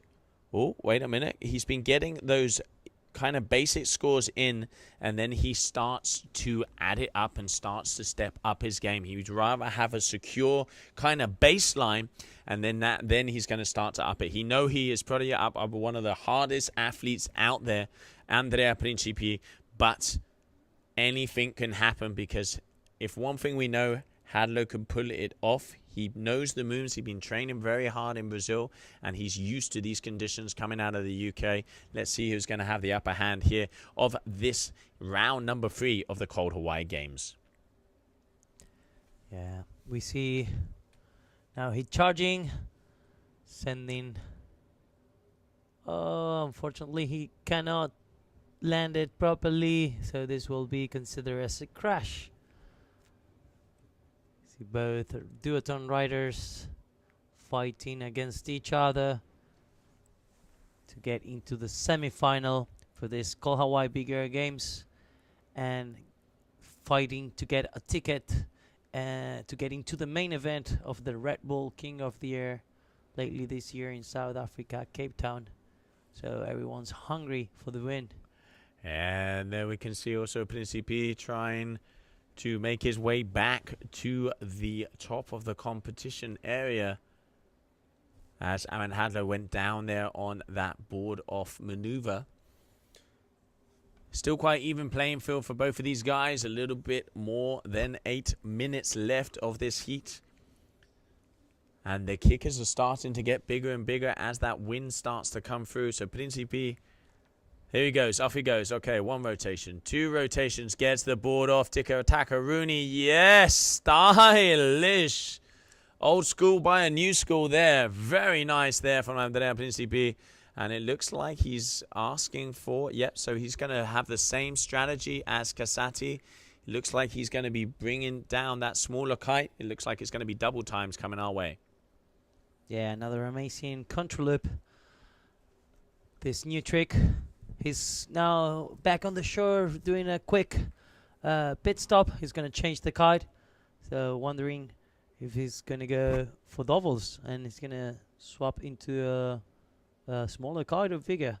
Let's see. You know what they say, however the sky is blue and the grass is green, Principe is going to be pulling a double. It's pretty much out there. And then we can see Aaron with a late back kite loop rotation. Probably not what he was looking for. And unfortunately, whoa, going to whip her up on that one. Looks like he's trying to find another kicker to try and get a higher score, as he has 2 medium 6s and a low and a medium 5. So he's going to be wanting to improve on pretty much every single one of those scores if he's going to be wanting to answer back to Andrea. But we have seen Aaron with a lot of the contra loop rotations and the board-offs. We've seen it in Brazil. He just came back from getting 4th place over there. What has he got up his sleeve? Because he's probably up against one of the hardest athletes in the whole fleet early on in the competition. Nice kicker. Here we have Aaron Hadlow. Getting the height, but once again bailing out of that one, not quite liking what he saw. Yeah, there is a lot of time left. There is 6 minutes left to finish, so I'm pretty sure Aaron is playing safe and trying to get as much technical as possible, and of course the variety. So yeah, let's see what's going on. What's gonna happen? Yeah, so there we can see Hadlow making his way out. He has got a nice kicker, starting to get the kite up. There he goes. Okay, off goes front. Going for a front roll variation. They're not quite getting vertical though. He was almost kind of going horizontal spins. What do you reckon he was trying to look for there? I'm not sure. Yeah, he's not getting the lift he wants. That for sure is it's a problem of the wind direction. It's not so side, it's more side on or more onshore indeed. And yeah, this affects a lot in terms of using the kicker to get that extra and have more time to perform properly. And here we can see Principi. White kite, front and center cameraman, was on his way out. Let's change back to Andrea Principi, as it looks like he was eyeing up a kicker to go out. So there he is. As it looks like he's going to try and find something to maybe go on for one of those doubles. But coming up front and center, that is Aaron Hadlow there with the white and red duotone dice. Quite a little bit of a lull moment here in the middle of this heat. They started off strong, but looks like they're having a little bit of trouble trying to find the right kickers. All right, Principi, there he goes. He's going to be turning around the other way. Looks like he's found something, because that was a pretty handbrake turn if I've ever seen one. He's on the smaller kite, meaning he is going to be trying to go for those double kite loop rotations. Is it going to be an S loop? Is it going to be a double? We're soon going to find out. Here he goes. Okay, up. One. Okay, S loop. Landed cleanly. Does he come out yet? Landed it quite cleanly there from Andrea Principi. But once again, the kite wasn't that low. Yeah, that's an important factor because it's not in the critical area. So for sure, as we said before, it's not a trick name what the judges are scoring. So they're going to really take in consideration the position of the kite if it was on the critical area in that power zone. So yeah, definitely it will affect a little bit the total score. It's not going to be 50% less, but it's for sure it's going to be 1 or 2 or 3 points lower. Yeah, let's see how the judges score that, because from the perspective here, like you guys are saying on the comments one more time, kite was decent, but I think they can go lower. Let's not forget the Lords of Tram there from Hills, where he was pretty much horizontal with that kite. But Andrea has performed a very nice S-loop out there and just waiting for some of that Let's have a look at the scores coming in for that last move. So a 7.63. So judges have liked it, but I think they have seen that they know they can do it better. But still, very, very nice S-loop there from Andrea Principi. But I've seen this kid do them a lot bigger, and I think he's just getting it secure there. Now we're talking. Now that one was nice. So you could see he got the yank through the sky. This is what we were talking about. Has the power, got the yank. The crowd are on their feet. This is what we think. I think he talked. He just heard us talking badly about his first test loop, so he's gone and done it again. Could be. He had a little bad check over there, but maybe the judges are not going to deduct too much. But they should. But in my criteria, if he goes big and has commitment and he shows a good potential, I will not deduct, of course. And it was beautiful executed, I think. It was super nice. As you can see now the replay. Now, this is another one because he nails it perfectly.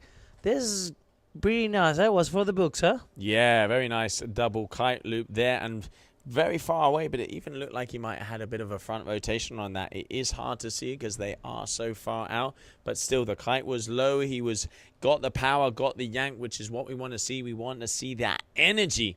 We want to see them getting ripped through the sky here at the Cold Hawaii Games. And Principi already putting down two very big moves. Let's hit the old refresh button and see how the scores are doing so far. So it looks like he is still 22.53. And Andrea Principi is doing a double and an S-loop off. And our cameraman just decided to have a little panorama of the sky there. Okay, we are less than 1 minute to finish this heat. Pretty close between Andrea and Aaron. Yeah, let's see, because the variety score will take the final decision on who's going to take the win. I am curious to see. Andrea has performed amazing tricks, and Aaron is playing more the safe versus variety. So, yeah, this is going to be tough work for the judges to decide who's going to be the winner and who's going to be advancing to semis. Yeah, very nice. Very nice. Looking good out there, Principi, as we come to the final seconds of this heat. As we have 20 seconds left, but watch out, Mr. Hadlow coming in hot as well, answering back here at the end. One of the things I will say that Aaron has maybe had some variety. Unfortunately, he missed quite a few of his first moves, so hopefully we'll get to see what the scores are coming out. But at the moment, as it stands, 22.53 for Principi and 19.38 out there for Hadlow. So let's see who is going to be making their way through to the next round, because the winner will be making it through to the semi-final here at the Cold Hawaii Games 2022. Big hit. We've seen some of the biggest doubles out there yet, but coming up next, we have Hilsvlut. And this guy is the powerhouse. And let's not forget that S-loop from Lords of Tram. It's windy out there. These are conditions that he likes. I was talking to him before on the beach. He said, I'm amped. I'm happy. I want to come back from a vengeance. Getting that third position over in Brazil is not exactly what he wanted to. So he wants to redeem himself. And what better conditions for the Dutch athlete than a stormy northern seas? Yeah, the Viking, as you call him always. Yeah, curious to see what he's going to pull off from his bag with all these tricks he has performed on the past competitions. He's killing it and he's surprising every event, everyone, I think. Yeah, super interesting to see him in the water. And yeah, I'm curious now also to see who took the win on this last heat. Because yeah, both perform well, and yeah, it's now the variety score who's going to be taking the final decision. So yeah, we are waiting for scores to come in. As soon as we got them, we're gonna say it to you guys. Well, I got a little info in the old right-hand side here while you were talking there, Havor. We have results coming in with the highest heat score so far in the competition. making his way through to the semi-finals, Andrea Principi. A big round of applause out there to him, and a big round of applause to Aaron Hadlow with a 28.05. Andrea Principi, obviously the judges loving the doubles, but let's not forget he had 3 big 7s to start off, then changed the kite, similar to what we're seeing out there from Casati. I'm going to be interested to see the next 2 heats, because we have Hjulsvlut is going up against Kevin Langray, and then we have Liam Whaley up against Edgar Ore. That is going to make a big difference of how the semi-finals are going to be making their way through, because we've already had some upsets. There's some big names that are not in the future of the competition, so there's some newcomers. We have the fire, we have the fuego, the young bloods are here, and watch out, Andrea Principi already putting on the highest heat score. This boy means business. Yeah, for sure. Fuego is coming on the next ones. Yeah, I'm gonna keep my eyes peeled and hope everyone can enjoy our live stream and the what is going to come now, because it's gonna be absolutely insane, the level we're gonna watch. So yeah, curious to see how it's gonna be. Yeah, and bear with us as we're going to take a short break as we go back to the water, because in about 30 seconds we are going to be starting off out on the water. Hjulsvlut, so you can see front and center on your screen, with the blue and yellow kite, is going up against Kevin Langray out there in the red lycra and the red and grey kite. Green flag up, so heat is on.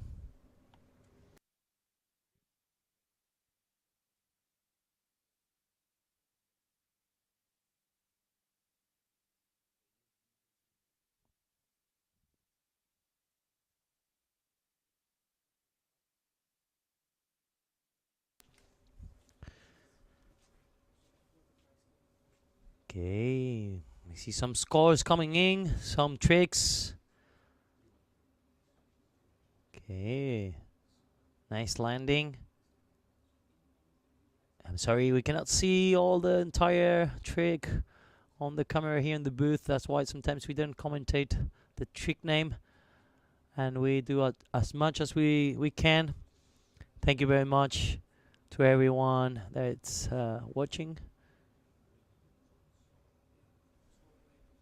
Remember, you can check the scores online on the heatscoring.com.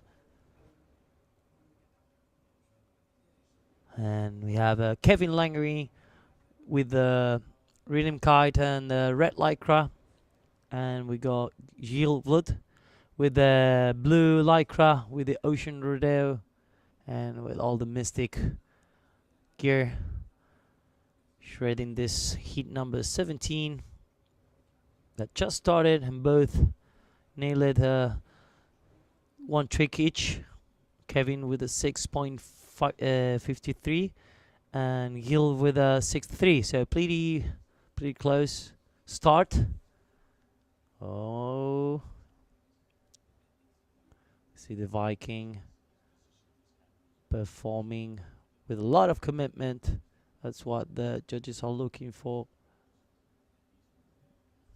in this bigger competition.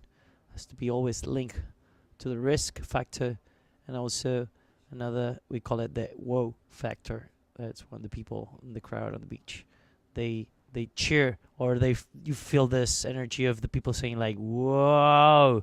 This is called the whoa factor, and it's something also taken in consideration for the judges into their scores. Yeah. So here, heat number 17. Then we go to heat number 18, and then we start the semi-finals.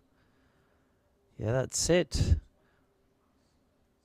So 7 heats more, and we finish, and we know who is going to be the champion, who's going to win a ticket to South Africa to battle for the King of the Year title 2022. Thanks to North Kiteboarding for supporting and presenting this event.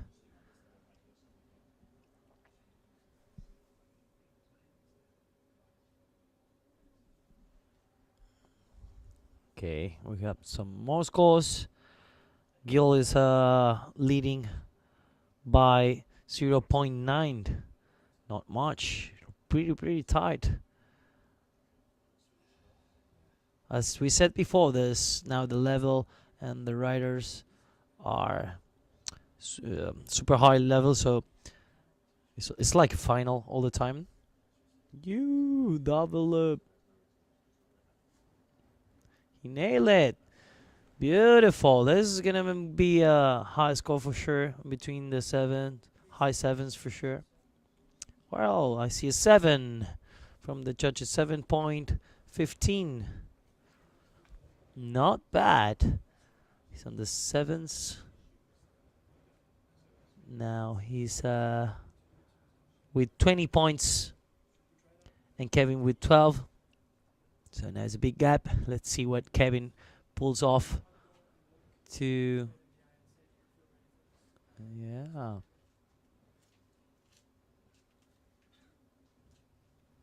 So Kevin is not gonna stay behind. Let's see what judges will score. For sure it's gonna be around 5, high 5s and maybe 6. In my opinion, let's see what the judges think about this last trick of Kevin. Yeah, just waiting to see what kind of numbers are out there on the board. So yeah, looks like it's been a 6 or something coming his way. So judges liking that 6.53. So now that has evened it out, as it is a 20.08. For Hulslut is up against a 18.53 from Kevin Langre. Kevin Langre front and center on your screen. Looking a little bit sunnier out there. That we can see Liam Whaley getting ready down there on the beach in the blue, and in the back, the Viking, as I like to call him, Hulslut, making his way already in first position of this heat so far, but it is pretty much even out there when it comes to moves. He has a bigger move, that's 7.13, and that's looking to improve on his base scores. Let's not forget, top 3 scores plus that overall average score, that is what is going to give the guys the numbers that are going to be coming up on the scorecards. Hulslut making his way back out, left foot forward, and it looks like he's got a couple of nice kickers lined up. Yes, we see him charging now, but he's cancelling this attempt. As we said, they are looking for the best moment to perform. So for sure, it's better to restart and uncharge again some speed and try to get as much as possible, much height as possible.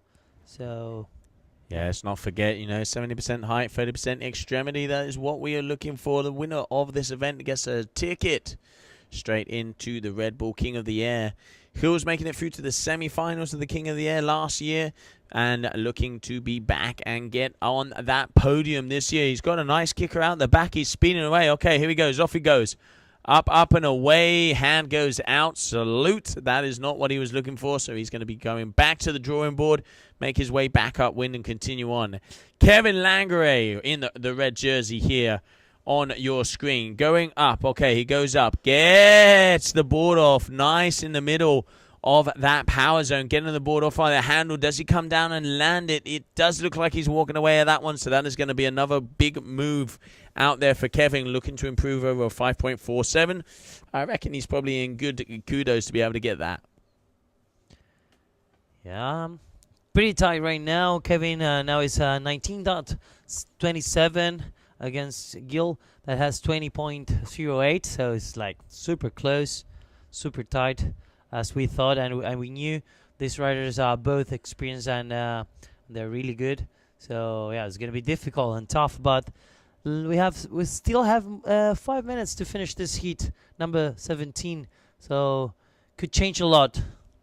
Yeah, Hills actually looks like he's out on quite a big guy. I can't see it from here, but I'm going to go as far as saying that actually looks more like an 8 than it does a 7 out there on the old D-Lab. So he is getting a good amount of yank here through the middle from that one from Kevin, getting the height.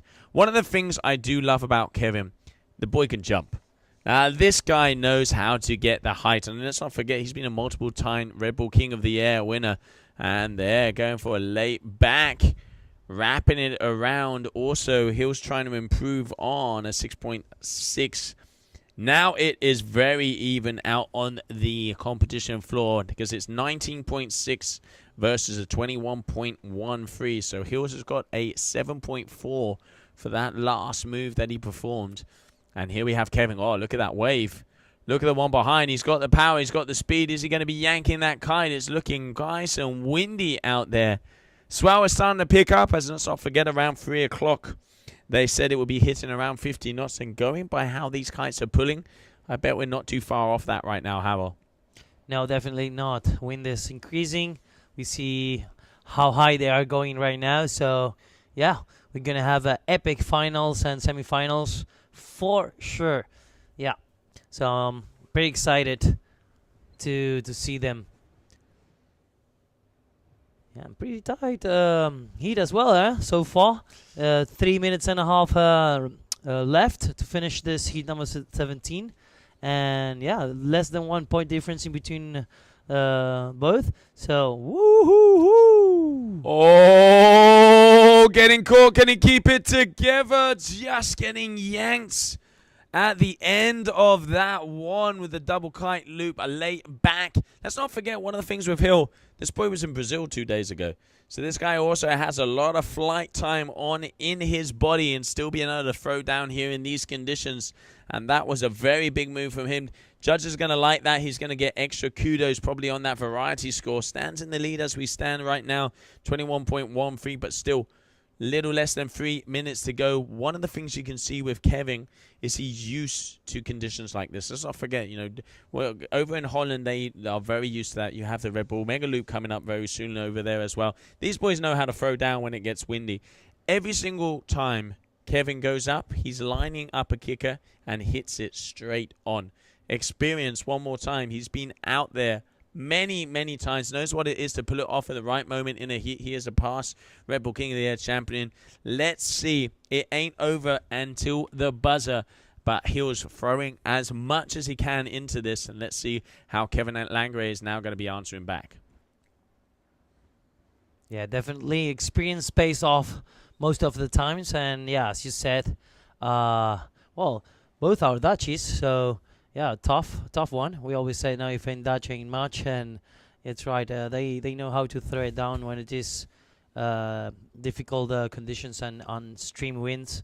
So yeah, super tight, still super tight, less than 1 point difference, and yeah, of course the variety score is over there behind, and we don't know what is gonna happen after the heat. Because we are almost ending this heat. We have less than 1 minute and a half to finish and to wait for this final fourth score. Yeah, we see Kevin now nailing another good trick. Now we see the Vikingo cancelling another attempt. Yeah, Kevin one more time, getting the height. Every time this guy touches off, he does get that extra high. He's probably one of the highest jumpers out there today. Once again, experiencing, he was looking for that kicker, so he is going to be going left foot forward. I wouldn't be surprised if Kevin throws in a no foot or an old school rotation move here, play into that overall variety score. He knows he's probably already got 3 good scores on the cards. He's got, medium to high 6s, but if he adds and starts to play to that variety, that could play in his favor. Going to be interesting to see what that last one is. Oh, he was going for the boogie double, I think that was, if I'm not mistaken. And going down and singing with Kermit and just getting absolutely worked out there on the water, going down very hard. So unfortunately, that is going to be a bad crash for Hills. And now let's see what is going to be the finisher. Okay, Langray. There it is. There's the board off. Playing to the variety out there. That is Kevin Langray doing his competition schooling right there. But is it going to be enough? Because there's still more than a point difference in between the two of them before we hit that variety score. We're going to soon find out. And as you can see, it is getting windy out there on the water. It is definitely starting to pick up. As we said, it is going to be around 50 knots coming our way. And if you are just joining us, welcome to the Cold Hawaii Games. This is the 3rd round. We have the last couple of heats from the 3rd round, and then it is straight over to the semi-finals. Yeah, curious to see who's gonna take the win, because we saw some crashes, But as we said, judges are going to take this into consideration into the variety score. So maybe you don't see a score right now because it was a crash, and that means a 0. But it will be linked to the variety score. So in the overall, in the end, that we are waiting for this overall score, we maybe going to see a big difference. So curious to see who took the win. It was a nice battle.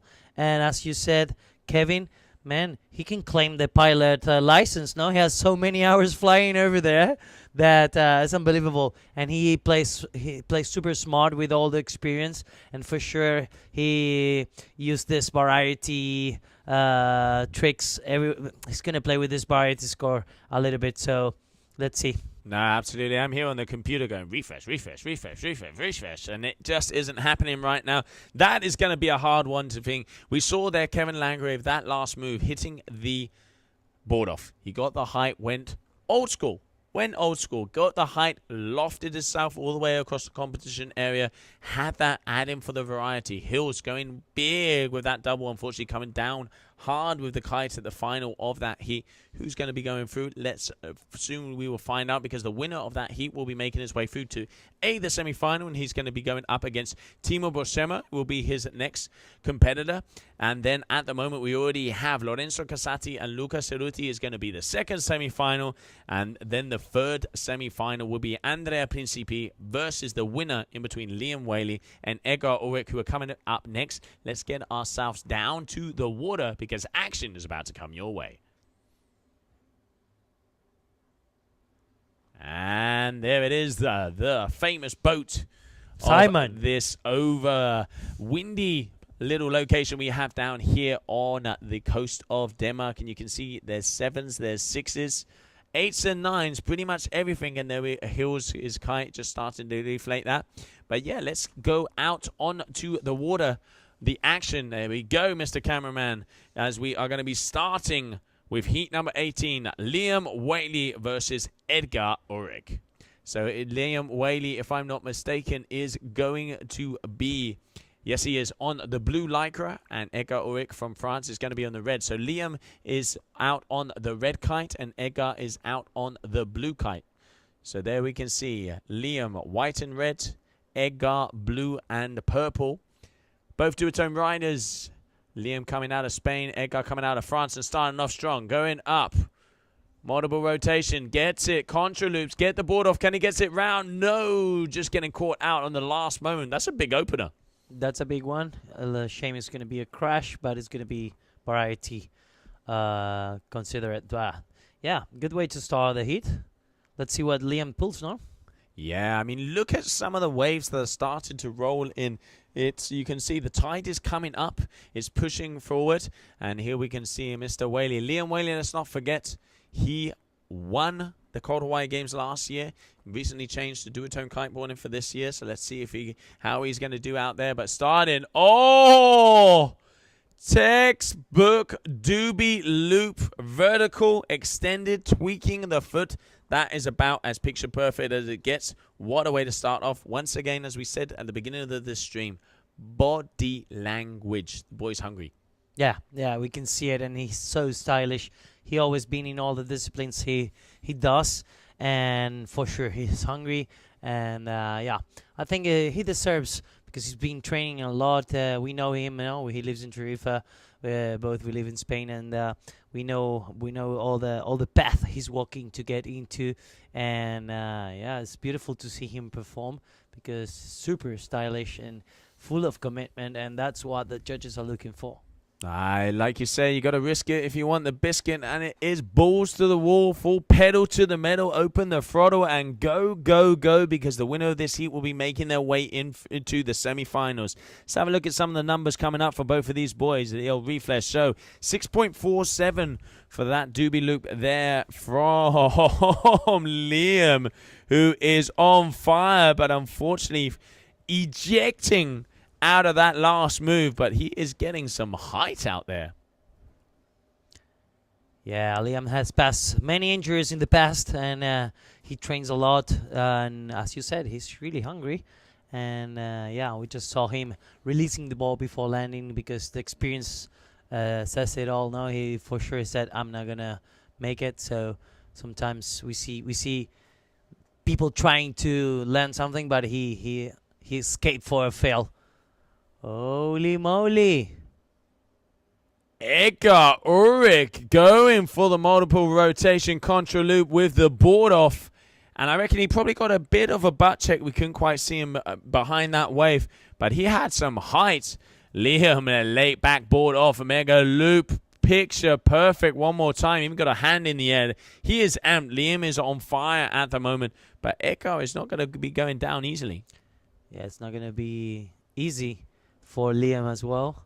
Both are hungry, we can see. Yeah, and Edgar in the lead. He has a 7.03 and a 6.8 for that last move. So currently your leader, Edgar Ulrich, and we're just waiting for that last score to be dropped there for Liam Whaley. So there it is. I thought there was a bit of a mix-up there. So Liam Whaley with a 13.27 versus a 7.03 from Edgar. Edgar has the highest scoring trick of the heat, so he obviously did land that move perfectly that we couldn't see behind the water.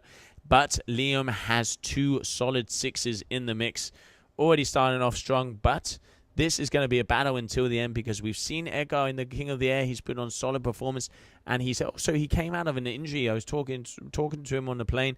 Had a little bit of a problem with his meniscus. He didn't want to go to see the doctor before this event. He decided to do it after this event. So the boy is determined to throw down here at the Cold Hawaii Games. And I guess, you know, it is so cold out there, your legs would just numb off anyway. So it's all good. It's all good. That's commitment. That's what we call commitment for sure. Yeah, well, now Liam is leading again.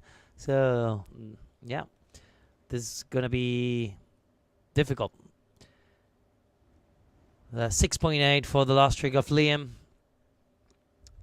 Plenty of time left. Less than 9 minutes. So, everything can change many times.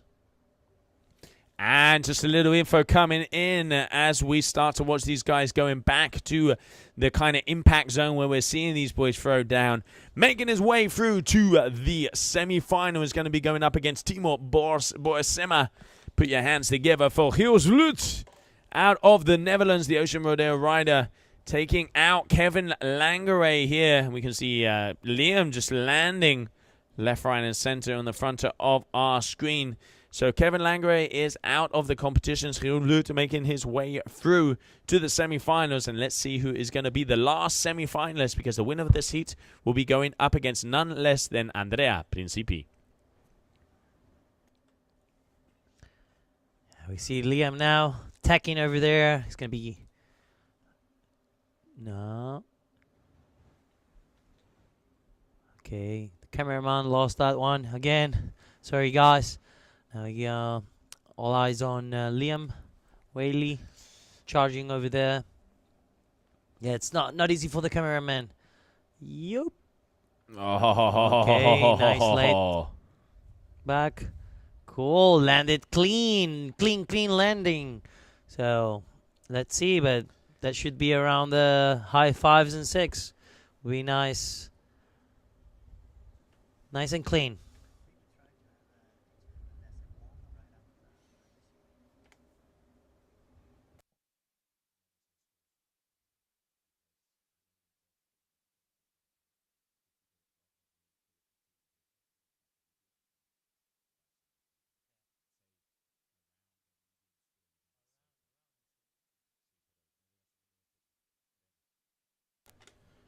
¿Cuánto dije? So here we can see both of the guys already starting to get up in their numbers. As it stands at the moment, it is Liam Whaley hitting the 2.0. So 20 points already on his overall. And Edgar Ulrich here with a 13.8. One trick down. Edgar equaling on scores of the move. So if he gets a third maneuver, he is going to be right up there. So it is anybody's game at the moment. But I will say this. It does look like Liam is going that little bit higher today. Yes, he's going to play safe as well. We all know Liam's strategy, but he is committed to take the win. So if he sees that he's struggling, he's going to push more the limits for sure. And just look at that ocean. Whoa! Out the back. Edgar Well, we saw half of the trick, so I guess we got halfway there. And yes, he did. He got a claim in the air as well. Liam stopping so he could get the landing. So Edgar Ulrich getting another big move. There was a difference. We will soon find out. Liam Whaley going out there on the white and red. And with the blue and the purple is Edgar Ulrich, your heat number 18. The final heat of round number 3 of the competition over here in the cold Hawaii Games. If you're just joining us, welcome to Denmark. 45 knot winds approximately, guys, are out on 7s and 8 meter kites. We got 2 to 3 meter waves, about 6 foot plus. Swells coming through. It's about 8 seconds in between each of them, and it is an absolute big air theme park out here on the water.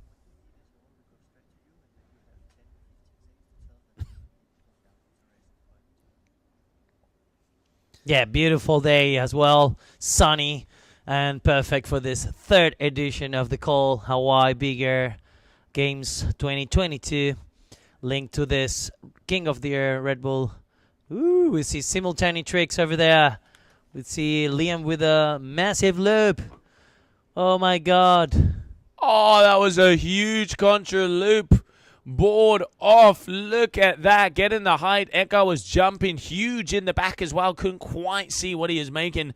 But both of these boys going absolutely to the moon. Wondering what the score is going to be on that one. You can see Liam with his hand. Yep.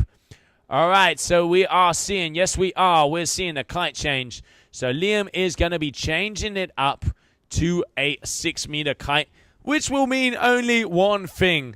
It is double time. That is going to be the new catchphrase of kiteboarding in big air comps. It's double time. It is. What is going to be? An S-loop, double? You never know with Liam. Liam is always is pushing the limits, breaking the boundary. So, yeah, we never know. But, yeah, for sure it's going to be a double. And, yeah, I want to see an S-loop from Liam. That will be super interesting. And, yeah. So, less than 1 minute and 40 seconds, guys. So, come on, eh? It's going to be down to the buzzer. I love it when it's like this. So Liam Whaley making his way out on a 6 meter. Waiting to see what Edgar's doing as well, because at the moment there's only a point in between these guys. It is very close. Liam doing an intelligent move, and now it is only 0.6 of a point in between these two. Edgar has the highest, he has the 2nd highest score of the heat with a 7.03. Liam has a 7.1 for that last big contra loop kite loop. And here we can see Liam. He knows he only has 1 minute left. So he's going to be adding in the variety of hitting a double. This is where it's going to be coming down to. What is Edgar? I can see him looking over his shoulder to see. And let's keep our eye on the red kite, blue lycra. Red kite, blue lycra. Thank you, Mr. Cameraman. Let's keep our eye on him because Edgar is making his way in.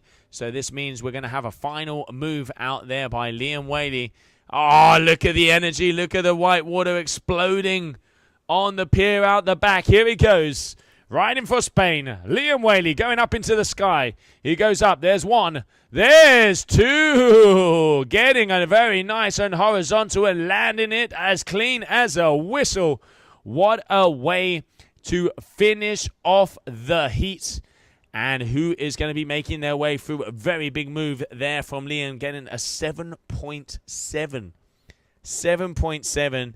And there we can see Edgar giving the old double shout. And congratulations there as Liam Whaley with a huge move. Did you guys see that? That was the biggest double we've seen yet. We've seen S-loops. We knew there was going to be action. This heat going on. Liam Whaley making his way through to the semi-finals. And I tell you what, you know who he's going up against? Andrea Principi. Big heat coming our way. And I think it's the highest score of the day with this 7.7. So, yeah, congratulations to Liam. Great performance. Outstanding, indeed. And, pretty happy that he made it through. Well, we have to wait the final score, no? I cannot anticipate myself, no? But it looks like had a big difference. But we have to wait the final result, guys. Let's see what's happening. But yeah, I can see a refresh. But you know what? We're not going to tell you until we are going to go down to the beach as Therese Tabo has an interview down there with Lasse Walker.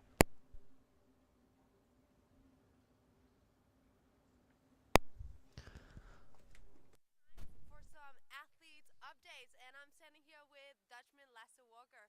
Lasse, how was the conditions out there? Tell us a little bit about it. I think today is pretty much which sums up cold Hawaii. It's super windy, it's super onshore, it's gusty, it's quite cold, and the waves are huge. And that sums up the level of riding because it's insane at the moment. Yeah, what would you say about the level of riding this year? Every year it's gone higher and higher, and this year especially with double loops going on and board off combinations. And unfortunately I got knocked out in the second round against one of my best friends, Kevin Langere. Pretty bummed about it, but to see their level of riding now is crazy and super motivating. Yeah, it was a pretty intense heat between you and Kevin. It was really, really close. Yeah. But yeah, it's incredible to see these young riders really kicking some ass out there. I know yourself have been visiting the Red Lead Athlete Performance in Austria at the center there, and you've been looking into improving your strength side and endurance and so on and so forth. Yeah. How has that been for you as an athlete to maybe apply this to kiteboarding? Yeah, the whole diagnosis of the body is super interesting, and at the Red Bull Athlete Center we got into so much knowledge that a regular kite surfer doesn't really have access to. But it's a whole ongoing process. So right now we've made a whole analysis that my lower back doesn't work together with my legs as well. So I'm training on this, and this will be about a 4-month duration to get this improvement. But I'm already working really hard in the gym, doing a lot of super boring exercises and stretches and everything. So it's getting better, but it's an ongoing process. I think it's amazing. You're really setting an example for the younger guys how to be a 100% athlete. Thank you. Thank you, guys. Back to the studio.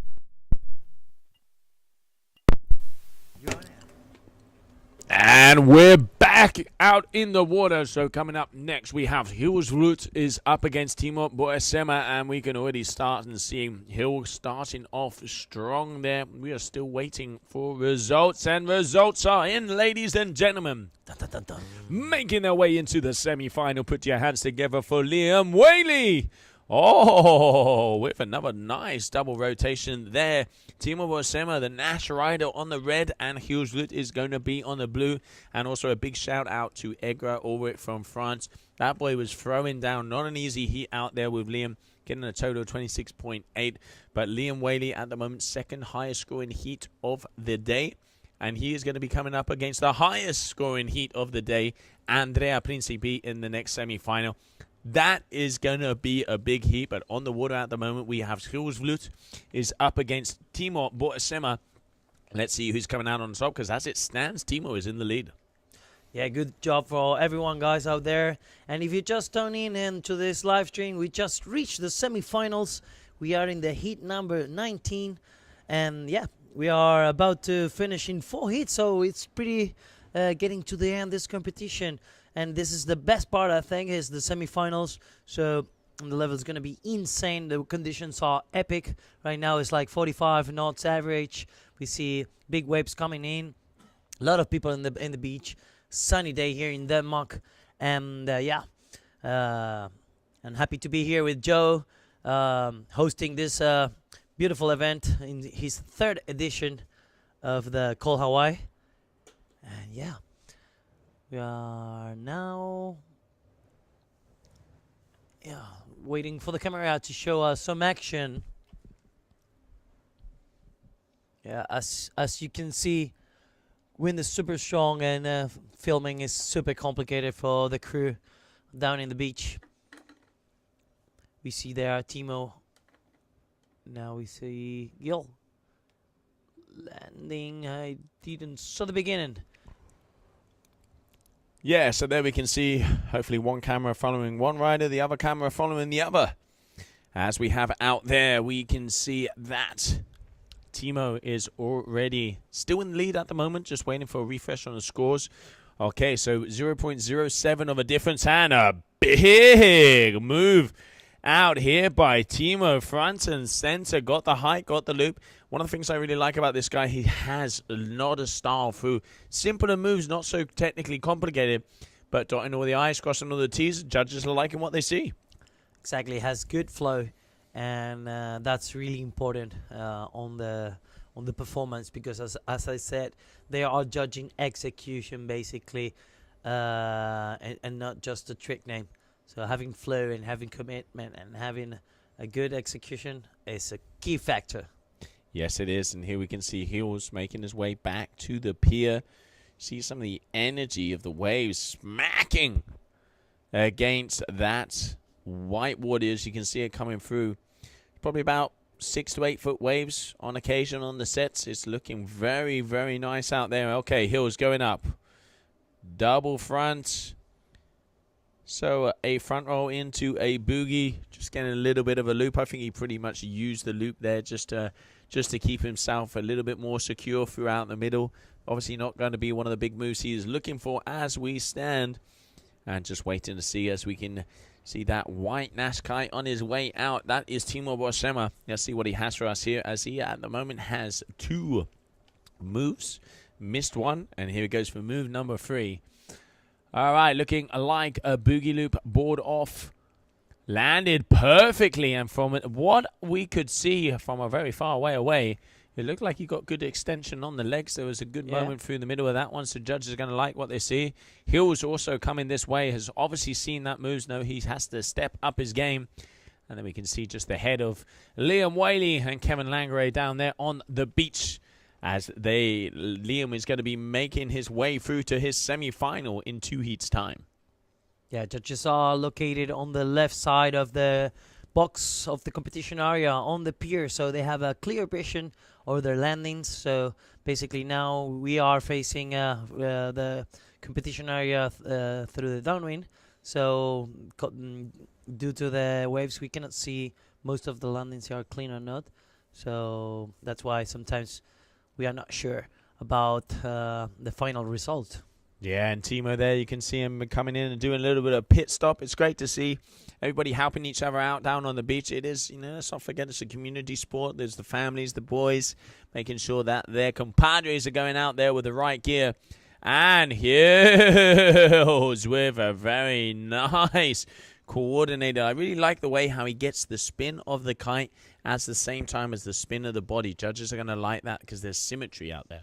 Yeah, they love it. They love the way he performs, and it's super curious because he's so big, he's so tall, no, and he manages to have a style and a flow during his tricks. It's amazing. Yeah, no, Hill's definitely one of the bigger boys on tour and really does throw down. So these conditions kind of suited him. Not having the best of heat he had before. He's having a pretty good heat so far, but Timo at the moment is literally right on his ankles. 0.37 of a difference in between these two athletes. So it is anybody's game, and we're going to have to see, because if I'm not mistaken, it looks like Hills is back out on a bigger kite, so I think that might be a 9 meter, as he had a problem with his 7. So maybe he is just going to have to dig in and go absolutely haywire out there, because I think he has not got a 7 meter with him anymore.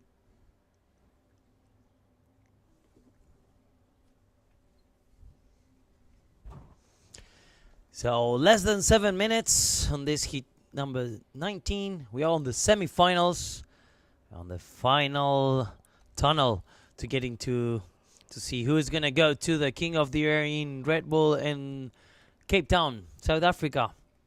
Yeah, let's not forget the Cold Hawaii Games, a satellite event for Kota, meaning that the winner gets a one-way straight in to the competition. Won't even have to do the video entry, because also if you're watching us and there's other riders on here, do not forget that the cutoff for the video entry of the Red Bull King of the Air is the 30th of this month. So if you are near some storms, get yourselves ready, because we want to be seeing you down there in Cape Town in November. Looking forward to get back to Kite Beach and see you boys and girls fly to the sky. Yeah, that's right. One of the biggest and more extreme events on this planet Earth is the Red Bull King of the Year. And yeah, everyone's looking forward to have the 2022 edition lately this year in beautiful Cape Town. Yeah, but let's get back here. Now we are in Denmark in this Cold Hawaii Big Air Games in this 3rd edition presented by North. And we are on the semi-finals. Less than 5 minutes to finish. Heat is pretty close. Yeah, it is very close at the moment, Havo, and it looks like there's a little bit of a lull moment here for the midsection. So don't forget that it is quite hard to navigate your way across that whitewater. As the tide is coming up, you can see the whitewater is getting higher and higher. Here it looks like we got a clean line of sight. Hills is definitely powering up. He's looking at something. Is he going to have a ramp? Okay, here he goes off. No, deciding against that one. So let's have a look and see. Here we have going up, up and away. All right, he goes up into the sky. Just a contra loop there, nothing too special. I think he was just doing that to be able to turn his way around. So, like I was saying, as the tide's coming in, there's a lot more water out there. And as it can push forward, the guys are having to jump over big sections of waves to be able to line up with a kicker. So you either have that pretty much picture perfect, or you're not going to be able to line it up. And we can see there, did look like the red lycra is going to go and get someone. Let's change over cameraman to red lycra. Yeah, it's true. It's difficult to charge speed and charge power in the kite and find the right kicker to jump and to perform your desired trick. So yeah, it's more tricky right now due to the high tide, but yeah, the level is super high and the pressure is rising. That's why another thing. Yeah, and you can just see him. Didn't quite see it on the screen, but caught it out the side of our booth. Timo landing a very nice double out there. So that clean landing that came onto the screen was a big double. So waiting to see some scores coming in for that one as he was starting up against the game. And there it is, 7.33. Bada boom! Down here at the Cold Hawaii Games, here we have that man there with the red Nash going for a very nice big double. So there he has, applying some pressure to the Viking as there's now 0.07, excuse me, difference in between these two athletes. And Hill at the moment looking for his board. So I forgot this guy was in Brazil a couple of, pretty much I could say it a couple hours ago. Yeah. He pretty much landed, he arrived this morning, traveled all the way through the night yesterday. So don't forget he got third in the Big Air Kite Lutada Juba. Oh! Does he get it? Oh, that is huge! What a beautiful double boogie loop. Oh, just catching it off at the end. I thought he had that one, Havel. I thought he landed it. Yeah, we cannot see it there because of the waves. So sad because it was pretty nice, super powered. But for sure, it's gonna be considered in the variety score, so it's not lost all of the score.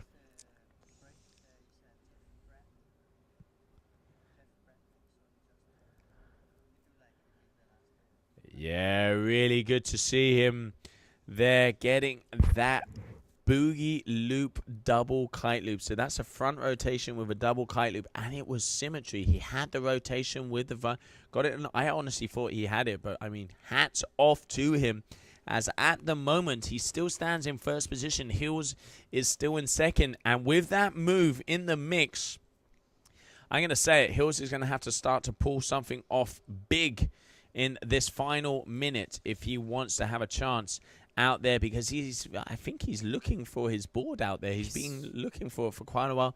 Conditions are hard. It is hard to see the equipment in there, and I think he is just looking for his board. 55 seconds left on the ticker. This is gonna be close, ladies and gentlemen. Yeah, unfortunately, he cannot get help by the rescue team, because if not, he's going to be disqualified. That's why he needs to body drag upwind to his board by his own ways. That's why it's not that the rescue team doesn't want to do it. They cannot, only if he wants to be disqualified. So it's important detail to have. Yeah, and 25 seconds left on the ticker. I don't think he's going to have the chance to improve on his overall point score, but he still has that variety. I ain't going to call it, because it is a very hard one, and I would not want to be a judge on that one. But this guy going for the doobie double. Can he get it? Get it, get it, get it, get it. Oh, just going down. But that is what I call commitment. Wow. Timo Vorupør going absolutely huge there on that one. That was a absolutely gigantic way. What a way to end the heat. Throwing down, trying to get the doubles for the end of that one, but just missing it on the landing. We are going to have to see, because it was so close in between those two guys. It was only 0.6 of a point difference in between the two of them. We've seen variety with the doubles, but he did not land them. That is going to be a close result. Yes, as you said, scores are pretty tight and pretty similar. So now we have to see who's going to take the win because of the variety score. So yeah, we need to wait a little bit, and we're gonna show you the results. But pretty sad now for Gil, because he lost the board and he cannot get helped from the rescue team during the heat on the box. It's impossible. Sad, but that's how it goes now. And congratulations to both. And as soon as we get the results, we're going to be happy to inform you guys. Yeah, absolutely. It's going to be a tough one to judge that one. But we are going to go down to the shore, because Therese is over there with Jett. Nicest personalities in kiting, it's Jett. Not only a nice personality, but also a really special kite setup. I want to know more about your short line setup today. So today I decided to just go out there, put on a show for everyone. I decided to take 12-meter lines on my last heats. The conditions were absolutely perfect for the short lines. The energy from the people on the side just got me, I can't even now I'm getting goosebumps, you know, it was absolutely insane. I knew I wasn't going to go far in the comp with the short lines, but for me, putting on a show like I did was super special for me. Yeah, it's a really nice way for you to put your personal style onto the water. Yeah. How have you been preparing for this event? So I was in the UK now, training a bit with Tom Bridge. Didn't get the conditions I wanted there, so actually haven't ridden short lines in a while, so I was a bit nervous getting onto the water. But the minute you're in the heat, all the nerves go away and it's just full send to the end. Nice. What's the next big comp for you? Hopefully another comp in Cape Town, one of the big air kite league ones, but I think after this, take a bit of time away from the competing, go travel a bit, film some stuff, and yeah, we see. Nice. Last thing, what do you think about cold Hawaii? Cold Hawaii is absolutely insane. First time here, the conditions are perfect, what I absolutely love. Wind super strong, people absolutely amazing. Yeah, beautiful. Definitely be back here next year. Nice. Thank you so much, Jett, and back to the studio. Cheers. Thank you, Therese. It's great to see Jett also really enjoying the conditions out there. And now we are going to go back to the action out on the water as we are continuing on with the next heat.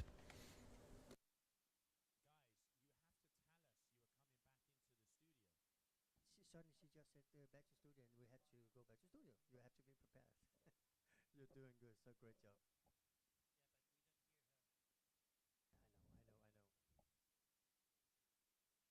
We're doing our best, sorry. So we are back. So we got news. Joe, please let us know. Making his way through out of this semi-final, meaning he is going to be making his way into the finals of the Cold Hawaii Games. Put your hands together for Timo Vorupør. That guy threw down. Judges like what they saw. And unfortunately, Husvlut is going to have to be going into the losers final. So making their way through to the final. Timo Vorupør, congratulations to him.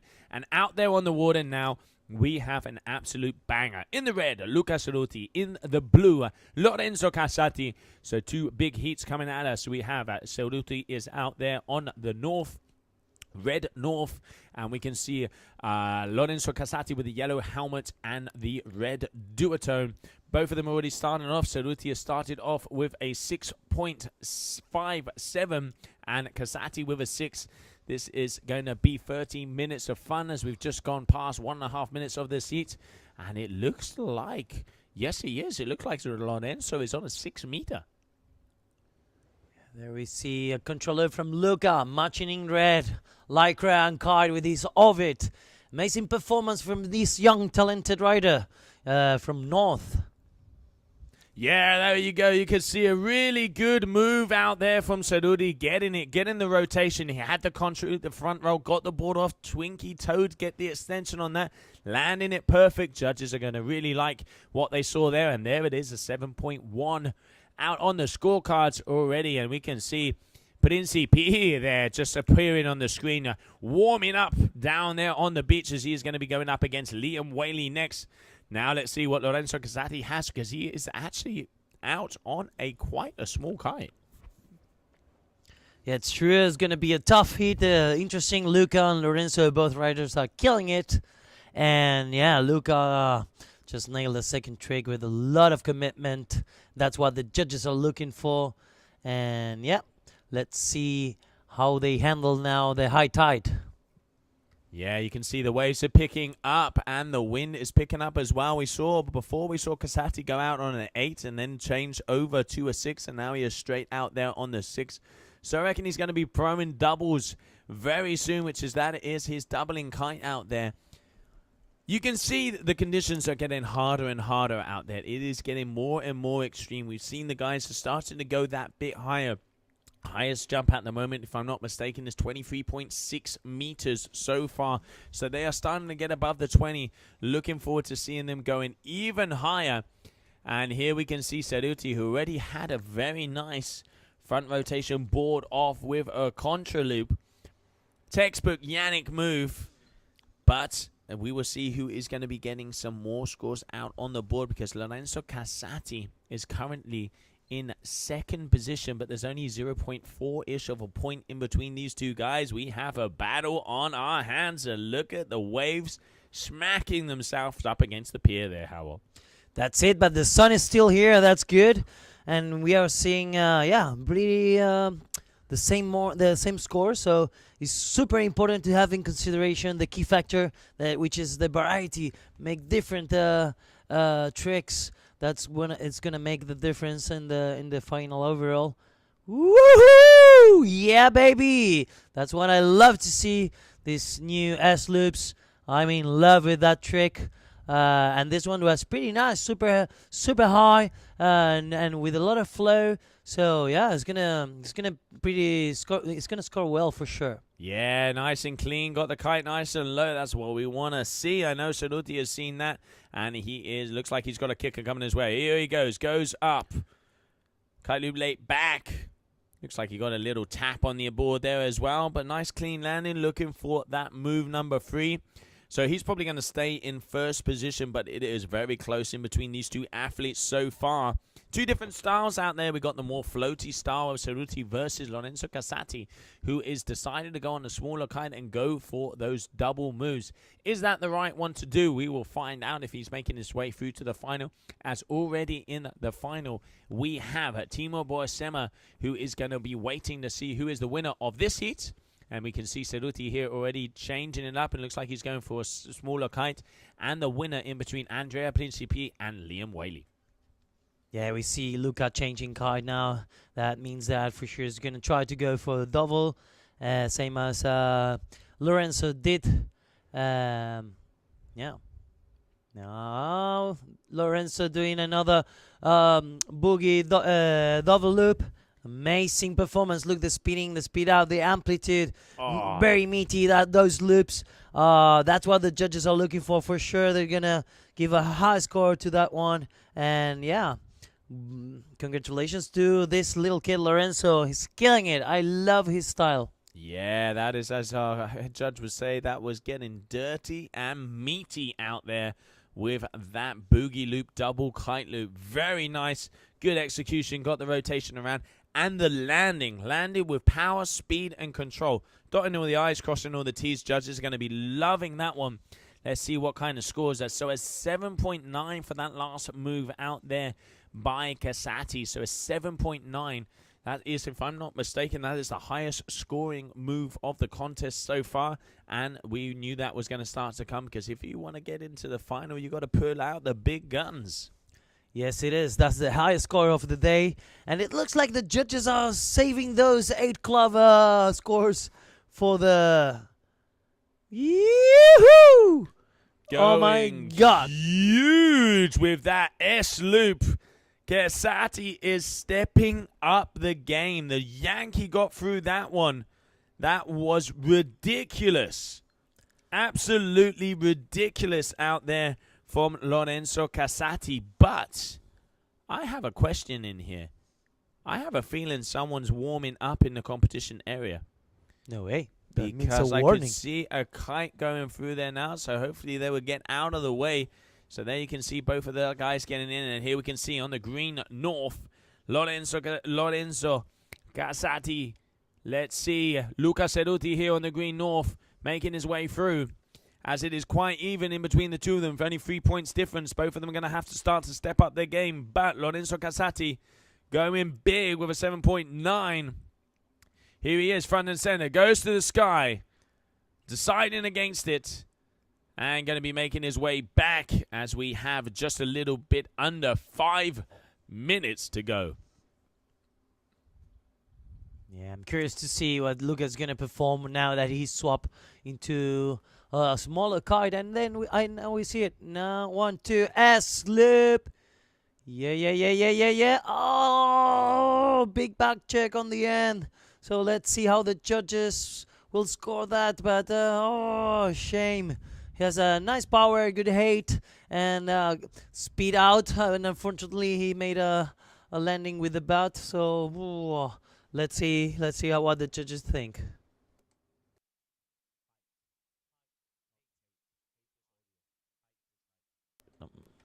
And continuing on. So both of these boys starting to throw in the multiple loops.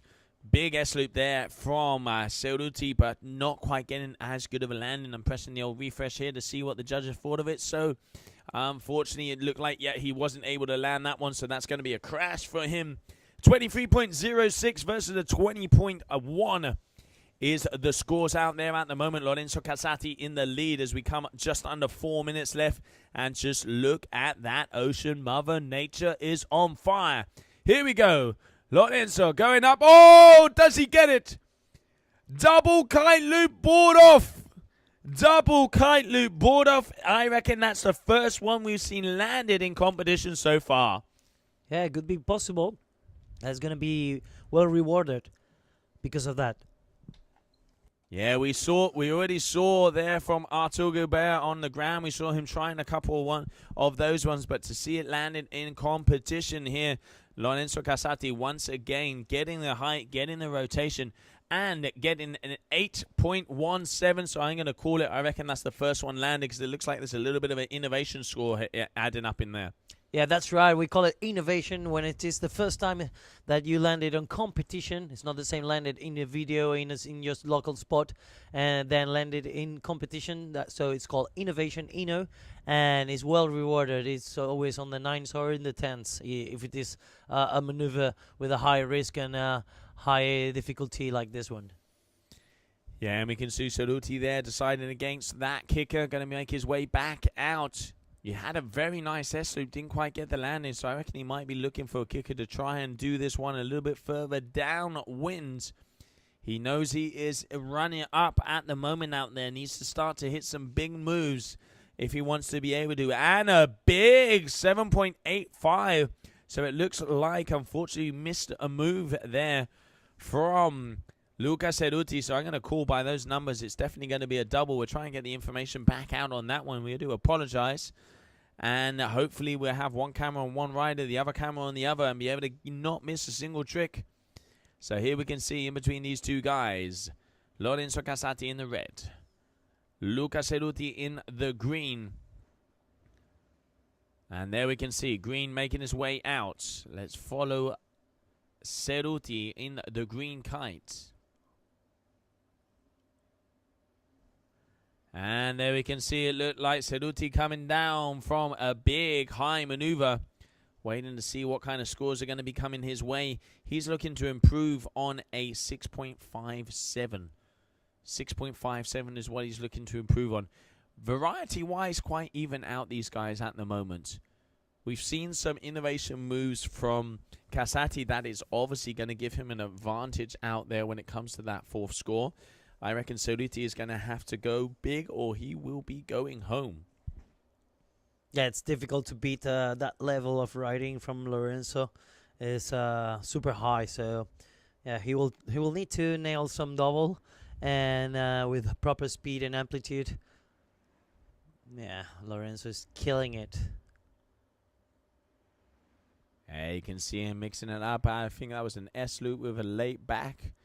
Just waiting to see S loop here from Cerruti. Okay, a little bit more controlled, that one. Trying to get some points on the board because at the moment 24.67 versus a 22.35. So quite even playing field in between these two.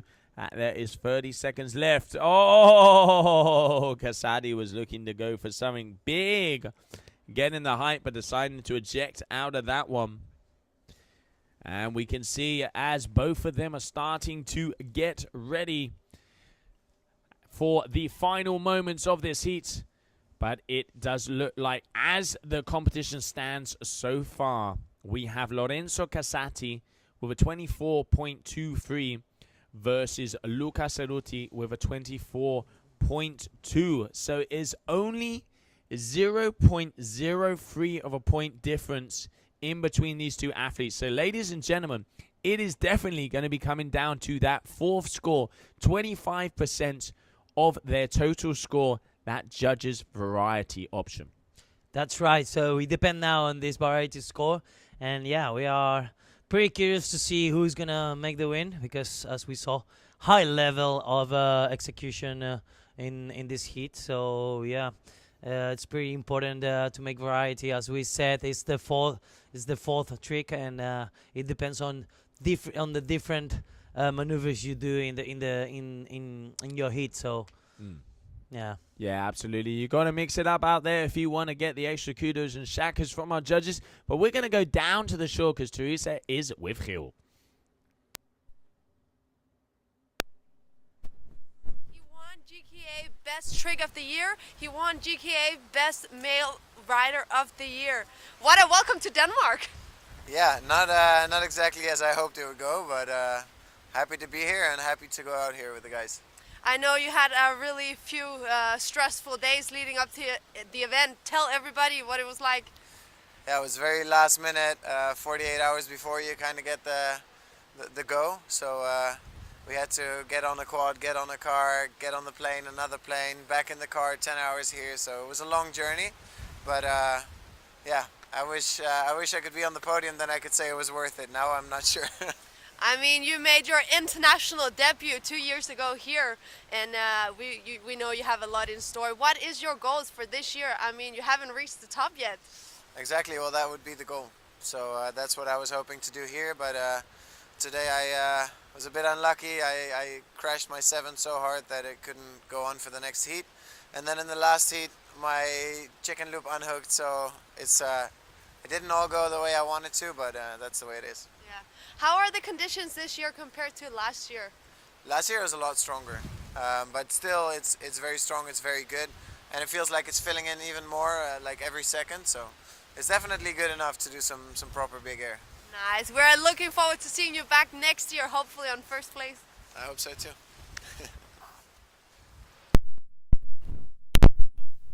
To see the big man getting some answers and getting down on the action in the water. He had a very hard heat, had a tough one. Let's not forget Hills has made his way all the way through from Brazil to come over here. It's just a shame not to see him in the big final. But, wow, Timo Boasema absolutely killing it. So he's in that heat. I'm going to hit the refresh button. Are we there yet? No, we're not. I thought we might have some results. So we're just waiting for some results to be coming in to see who is going to be the winner in between Lorenzo Casati and Luca Cerruti, because both of these athletes only 0.03 of a difference in between the two of them. That was a close heat, Howell. That was a close one, yeah, amazing. Also, we have 3 Italians in this semi-finals. It's incredible how Italy suddenly raised the level of their riders, and they're here battling with the Dutchies, and that they are always leading with the Frenchies as well. So, yeah, congrats to everyone, and yeah, waiting for the results as everyone to see who took the win on this last heat. Yeah, we're getting nervous, but let's get back out to the action because coming up we have Andrea Principi is going up against Liam Whaley, the highest score of a heat. Andrea Principi so far in this contest. The second highest score of a heat so far, Liam Whaley in this contest. Both of these guys are going out on the water. Action is already out there, so let's go straight into it as green flag is in the sky.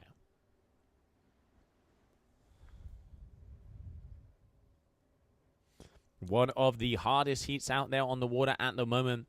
Liam Whaley, Andrea Principi. This is for a spot in the grand finale. We've already seen that Timo Boschema is already in the top 3 of this contest, taking out Hulsvlut in that last one. And now this huge heat coming on. We saw these guys finally out. Oh, going for the kite loop board off late back signature from Liam. And it looks like, yes, he does. Looks like he rode out of that one perfect. Thank you for the boys on the beach getting their hands up, letting us know that that was down. And yeah, really pulling it on that one. But Andrea Principi, I can see him getting ready to take off. We got some results, finally, of the heat number 20. So, we have to congratulate Lorenzo Casati advancing to the grand finale. And Luca Ceruti on second position. Yeah, wow, nice one, Lorenzo, and incredible work, Luca Ceruti. That was definitely a hard one to judge. They were so close, both of these boys throwing down 2 of the biggest overall heat scores we've seen so far. So Luca Ceruti is going to be making his way over into the small final, and making their way into the big final is going to be Lorenzo Casati. And now, the $1 million question, who is it going to be out of these 2 athletes who are going to be making their way through to the final? Is it going to be Andrea Principi or is it going to be Liam Whaley? Let's not forget Andrea Principi, the GK Big Air World Champion. Liam Whaley, runner-up. Both of these boys know what it is to compete against each other. I know Liam definitely wants a little bit of vengeance, and let's not forget he's defending champion here at the Cold Hawaii Games. But Andrea Principi knows how to fight off the gladiators. It is going to be a battle from the beginning. The earth is floating. We can see all of the ocean is going raw. We have extreme kiteboarding coming at you on the screen. Keep your eyes peeled. Get a cold one. Go to the corner of your seat because this is one of the biggest heats of the contest so far. That's right. It's getting every time better. Level is super high now. We got Liam Whaley from Spain, Andrea Principi from Italy. So Mediterranean battle is going to be, yeah. We lost the beginning of this trick of, I presume it's Liam. Woo! Unusual there from Principi going over and missing that one at the moment. 7.77 highest score trick here for Liam Whaley. 6.53 for his backup. We have a 7.4 from Principi, and he's yet to land another move. 2 for 2 attempts on each of them. So at the moment, Liam has a solid lead over the Italian, but early games, as we are just underneath 9 minutes of action, I am going to lean back and start to watch the movie out here on the screen. Yeah, that's right. Plenty of time left, so the thing can change a lot. So yeah, enjoy this show, guys. It's the best. You're seeing the best riders in the world and the highest level of big air kiteboarding on this 2022 crazy year here in Denmark. Okay. So Liam, just nail it. I didn't saw the trick, but we lost again this trick.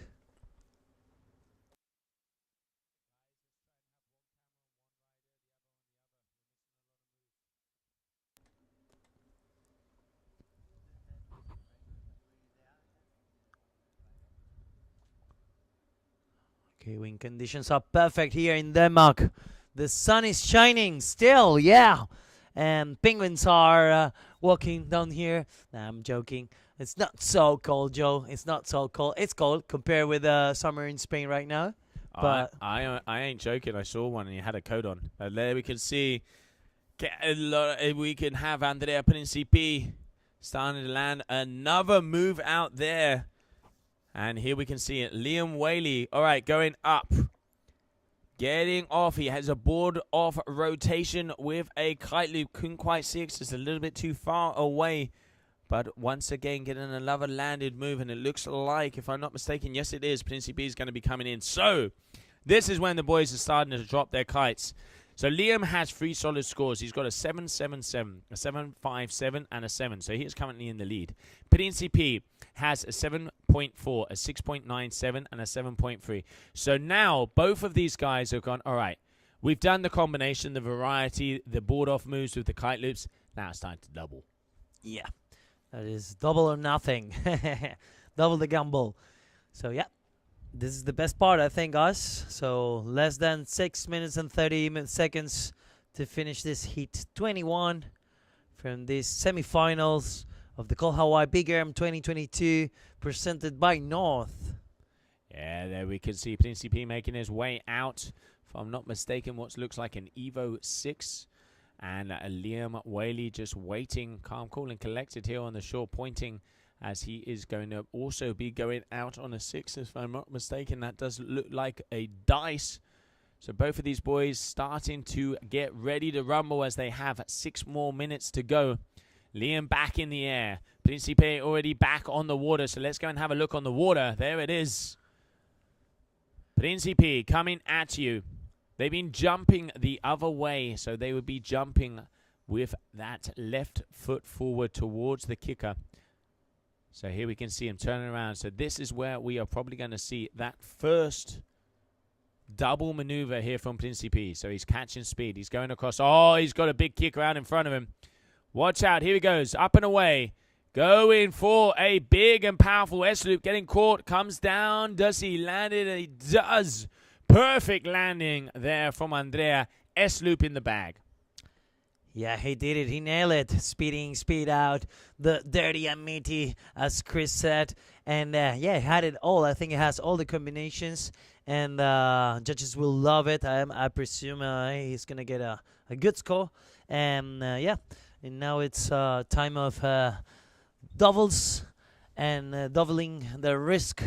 Yeah, and doing variety as well. Yeah, let's have a look. So that's Liam on the screen. Let's change over to the white kite as he's coming back into position. There you can see him.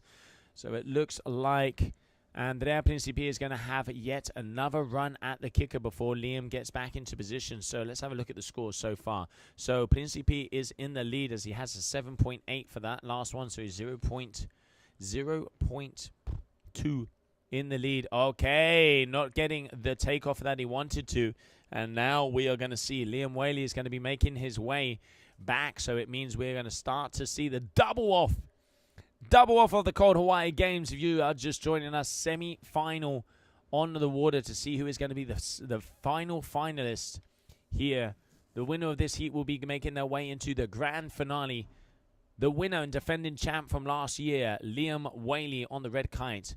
And a runner-up and a current world Big Air world champion, Andrea Principe. Both of these guys are trying to line up these kickers. It is so important to be able to get the right takeoff, especially when they're going to go for doubles. They need to make sure that they are underneath that kite to be able to loop it into contention. What a way to finish it off with this heat. Okay, Liam Whaley, here he goes. He's got a kicker. He goes up. There it is, big double kite loop, climbed, and a very nice and clean. Making sure that he got that clean landing. That's going to be another big move. I reckon there's going to be a change on the tables as it stands. Liam Whaley, 22.83. They are so close, Howell. Yeah, really close. It's amazing. But let's see now the double from Liam, how it's going to raise his score. So yeah, definitely it's going to make a difference. And, yeah, so far, Liam, they had both 6 tries. Boogie loop, S-loop. That was just a boogie with an S-loop. What would you call that? Front loop, S-loop? That was out there from Lorenzo Casati, and the crowd is going wild. That is also innovation, and one of the first times we've seen that out there He got the front rotation and hit the S-loop through the middle of that. Let's see what the judges are going to be like in that 8.5. Principe back on top, leading now by 0.5, throwing out of the bag. We knew he had some new weapons, and there was a very big one from there. Wow. You have got to grow a pair to be able to pull that. Yikes! Those are radioactive weapons. The guys are playing hard, huh? Oh, they are. So we have S-loop with a front rotation. So now Liam going up. Okay. Oh, he was thinking about it. He was thinking about the double boogie, but not quite getting the height that he wanted. Probably better instead of a missing. He knows he's at the end of the heat. You need to be going for those big moves. So he's seen that front loop rotation S-loop that we just saw from Principe. And now waiting to see what Liam can go for. Here he is, coming in for one of the last moves of the heat. What has he got for us? Spain, Liam Whaley. Oh, he's got the height. Yes, it is. Going for a boogie loop with a double kite loop. Yeah, now we're talking. This is going to even out the playing field as they are so close together, but a 9.0 for that front rotation S-loop, and wow, deserved there from Andrea Principe. Yeah, highest score of the day, this 9. Definitely is the highest. Yeah, man. Outstanding performance of both riders in this heat number 21 of the semifinals. Man, we feel the tension here, huh? What is going to happen with the fourth score? There's variety because, yeah, scores are super tight. Liam Whaley with 24-17 and Andrea with 24-13. So this is too close. There's a lot of commitment in both riders. And, yeah, less than 30 seconds to finish on the final. Principe there also doing another S-loop rotation. Let's have a look at the red kite as he's going out. I'm going to keep my head out the window. So he goes up. Okay. Getting the double kite loop. Looks like he was maybe going to try and go for the board off. But getting a very big and powerful landing. Let's have a look as at it stands. We have Principe with more than a point difference in between these two athletes. So there is more than a point difference. And we are going to have to see who is going to be making their way through. Because let's not forget, after that heat however, we are coming up. And it is going to be the final. We are going to be seeing a final out there on the water. Who is going to be making their way through? But before we have that results and we start pressing that refresh button, let's go down to the beach as Teresa is with Nick Jacobson. Famous kiteboarder, but now also as a dad. How has it been to combine being a pro kiteboarder and becoming a dad? Pretty good, I must say. I think the combination definitely puts things on the line. I woke up at 4:30 this morning to go for a walk with him, but worth it. Really, really nice. We are right now at our home turf in Denmark. How is it competing in front of a home crowd and bringing this incredible event to Denmark? I think it's cool. I really enjoy it. I mean, we both live like 5 hours away, but it doesn't really feel like Denmark when you're here. It feels, because it's so surreal being up here, because it's like the ocean, the wind, just the whole nature is just so different from where we're from in Denmark. But it's cool. It's nice to put on a show in front of all these Danes. Yeah, exactly. I think we're all dying to know, like, what is your next plan, your next big project, your next big jump or comp? Can you let us in on something? Unless I might have to kill you if I told you. But I'm working on some few things. But you know, as you become a dad or a parent, I think some things they change just a tiny bit.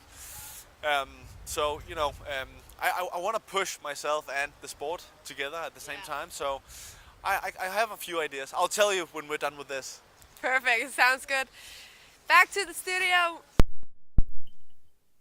Thanks a lot, Therese. Yeah, it is great to see how the youngsters are pushing forward. And yeah, really cool to catch up with Nick there down on the beach. What an incredible heat. We are still hitting the refresh button and it is not official yet. We're going to see who is going to be making their way through to the final. Because next up, we have a grand final coming our way. And dun dun dun dun.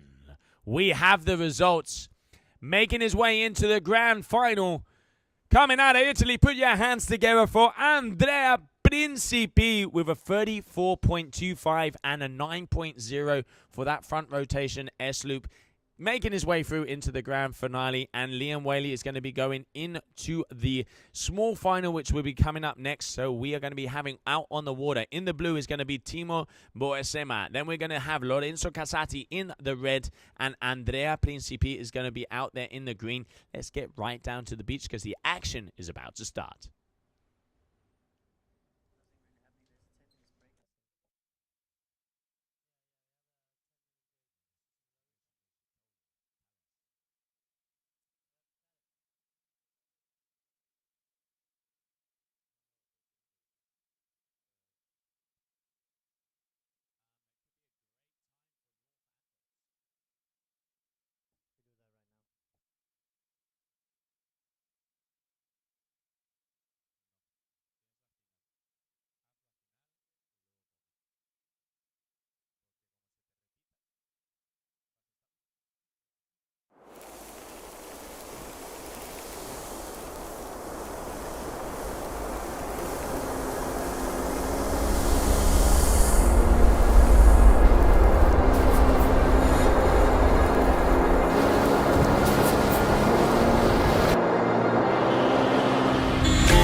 Yeah, we are back.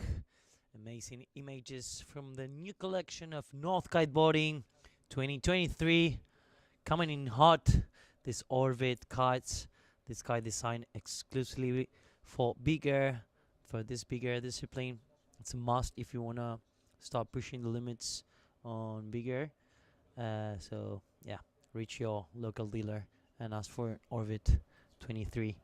North Kiteboarding. They just released it into the market, and yeah, what a news, huh? Liam just lost and I couldn't make it. It's not the result we expected, but we are really happy with Andrea Principi advancing to the final. We have 2 Italians on the final heat, so it's gonna be interesting.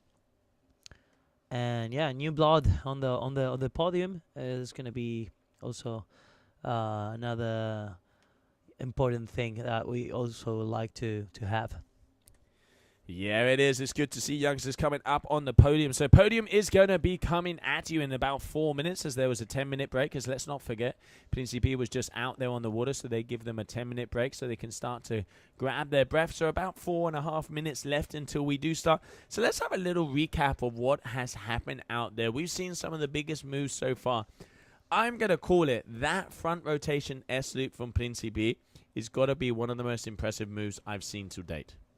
Definitely a lot of commitment, a lot of everything. I think I must say all what that the judges want, he got it on that trick, and that's a well-deserved victory. So yeah, I really love that this way they are pushing the the tricks. No, that's the way we wanna see the bigger kiteboarding going in this direction. So yeah, big applause for Andrea. Yeah, no, it is good to see him making his way through to the final. Also there with Timo and with Lorenzo Casati. What a final that is going to be. We have seen already different styles. They have the rotations. It seems like they all start off, go for those big multiple contra loop rotations, kind of getting the height with the board offs, getting all of that side of it done. As soon as they have 3 decent scores, it's time to start to, you know, get the old hands ready and start to go for those double loops. They come in, get a smaller kite. We've seen pretty much every rider out there already had 2 kites set up, because as soon as they get in, time to come in, get the smaller kites and start to see the doubles, because it definitely does look like at the moment the thing that is making the biggest difference is the double kite loops. Yeah, it's true. Those are the newest tricks and the most difficult as well. So they get the high scores, and yeah. It's super nice indeed, because you see like variety, because you use a bigger kite for board offs and for a massive medium dirty loop, and then they go for a small kite, and I think it's great. No, I always like to ride bigger kites and small kites, and yeah, it's interesting that you said also that yeah, they got their 3 best tricks and they do this, and yeah, but there is no limit of attempts. They can do all the attempts they want. That's also important, and judges or the system picks up only the highest scores, and then the judges they can consideration difference in between them, and they picked up them, and then they put the 4th score. So yeah, it's pretty fair, the system. Yeah, no, it's good, but I mean, more than the system is the athletes. You know what they're pushing out and throwing down there. Let's not forget it's 45 knots plus out there, and trust me, it's chilly. So that adds on difficulty right there. The guys, it is North Sea. We can see it's raw. The ocean is moving around. It's gusty. Today, actually, it's a little less gusty than we saw last year, because it's actually nice and sunny. So the guys are actually out there on 8s. We've seen a few 7s, and now we've seen some of the guys, when they change over that kite, go down to 6s. But what is going to happen for the finals? Because we have 3 very similar styles. I mean, Timo, absolutely first time he's going to be out there on the podium, kind of coming in underneath the radar at this event. The Nash rider absolutely throwing down, and we said it from the beginning, he has the style, but he is up against probably the 2 biggest up-and-coming riders at the moment. He has a world champion in the water, and then he has Lorenzo Casati, who was the runner-up here last year, and these guys are millimeters together.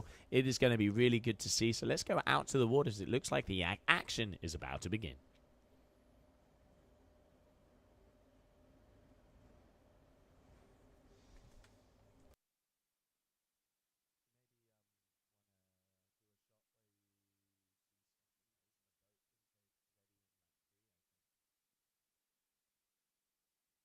All these kiters came from fishermen. We find another shot as well.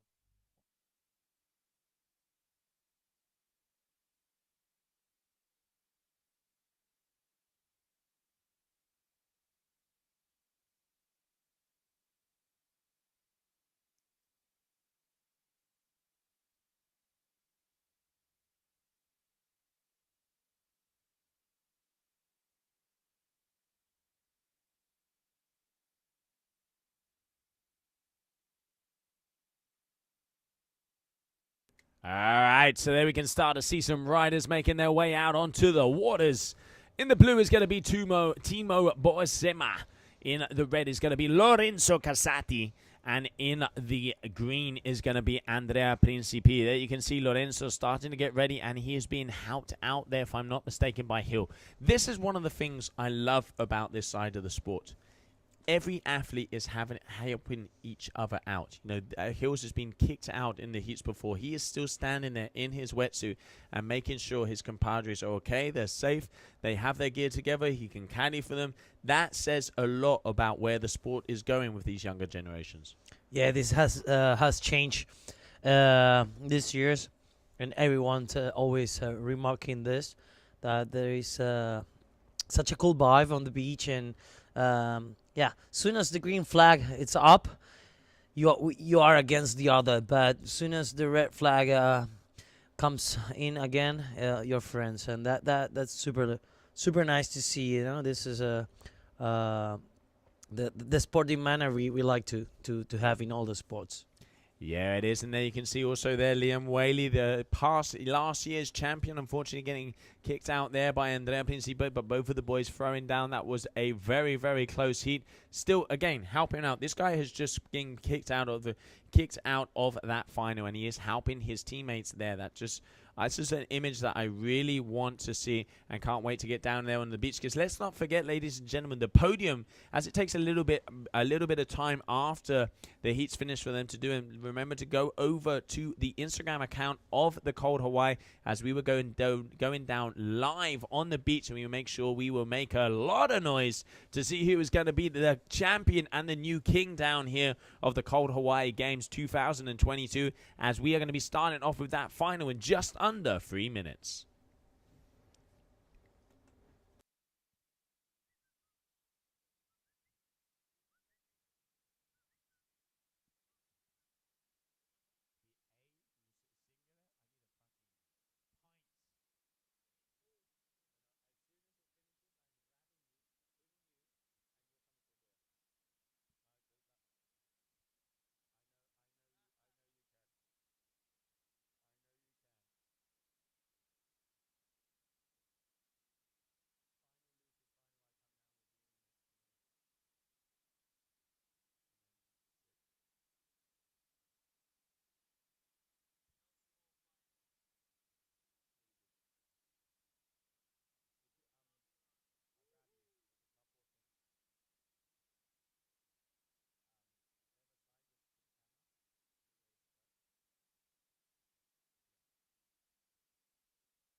All right.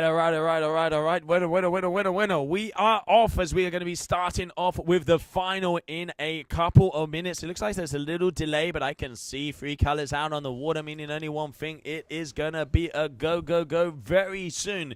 So once again, welcome to the finals here of the Cold Hawaii Games 2022. In the green is going to be Andrea Principi from Italy. We have Lorenzo Casati out there in the red, and Timo Boesema out there in the blue. Those are the 3 athletes that will be throwing down here for our grand finale. However, what a day of action it has been. And I'm going to ask one thing. I want it to be a little bit more windier now for this final to come our way. What a day. What a day. You just said it, and now we go on the grand finale, and I'm excited to see what they're gonna perform on this grand finale. 2 Italians. I'm pretty happy about that, I have to say.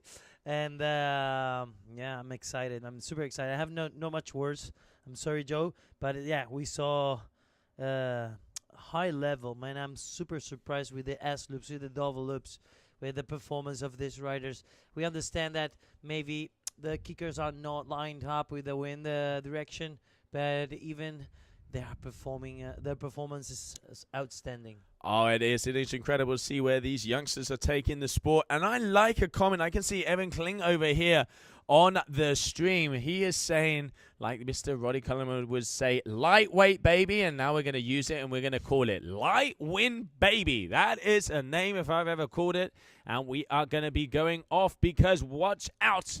10 seconds, ladies and gentlemen. The grand final here of the Cold Hawaii Games 2022. Who is going to be crowned champion? We will have to find out very shortly, as it is a 2:01. And watch out, there it is, 15 minutes of action. Green, go.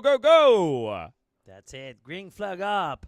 That means start of the heat, starting with doubles. Amazing.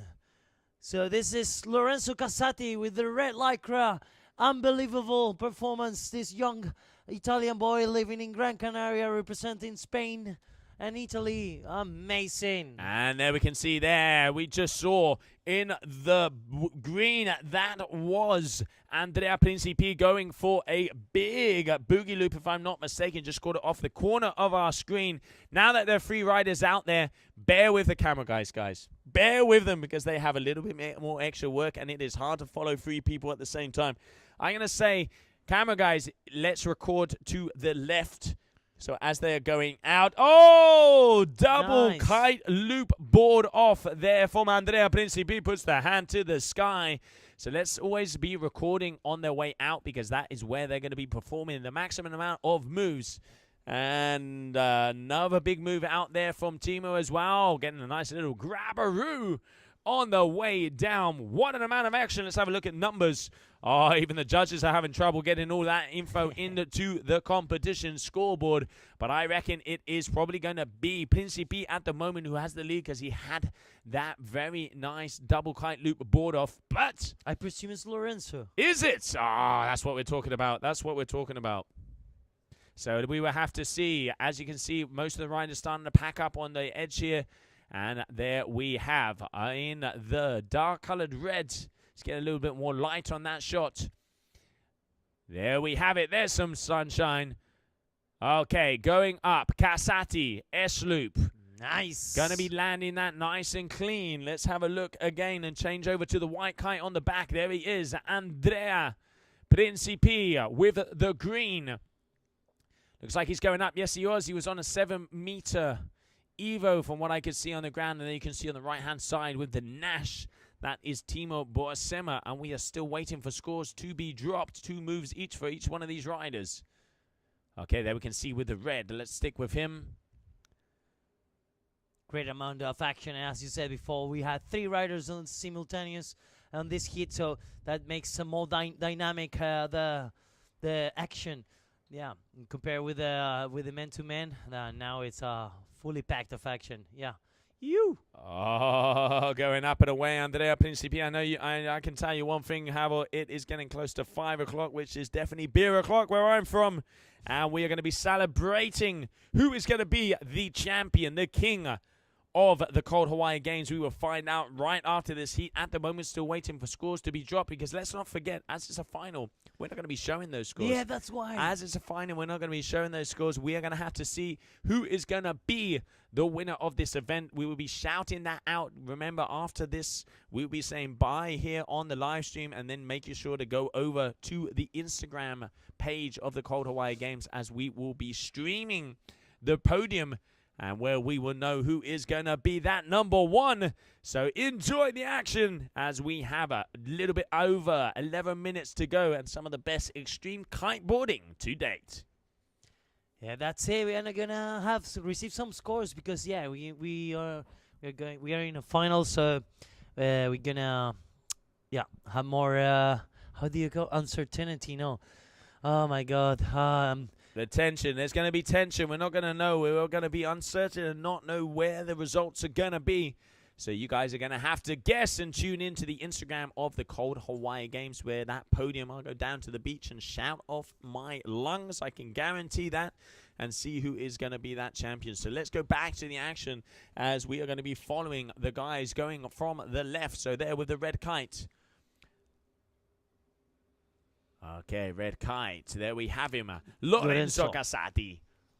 There you can see with the blue, that's Timo. It looks like he's dropped a size, if I'm not mistaken. There's some decent kickers in. And let's keep an eye out on looking like a big kite loop out the back there. I can see out of the corner of our window from Andrea Principi. We apologize, we didn't quite grab that on the stream, but once again, very hard to get maneuvers as there's 3 guys out there in the water and 2 cameramans. So let's go back, cameraman, and change over to the red kite on the left next to the pier. There he is. Okay, Lorenzo Casati going up. Yes, he has. Goes up and away. Oh, he's got the height. Nice. Double kite loop board off. Does he land it? Yes, he does. Watch out. Casati's here. Nice and clean. Oh yeah, another Kylo board off. Outstanding performance from all the riders. Shame we don't have the scores because this is a great final, so we cannot tell you who is leading the heat right now. But we don't know it, so we are basically remembering what they're gonna do. They're doing another double S, Kylo, amazing! Oh my God, the level is insane. That insane. was a double contraloop front roll board off from Principe. That is yet another innovation move. I tell you what, if that doesn't get a 10, I don't know what will get a 10. That is insane.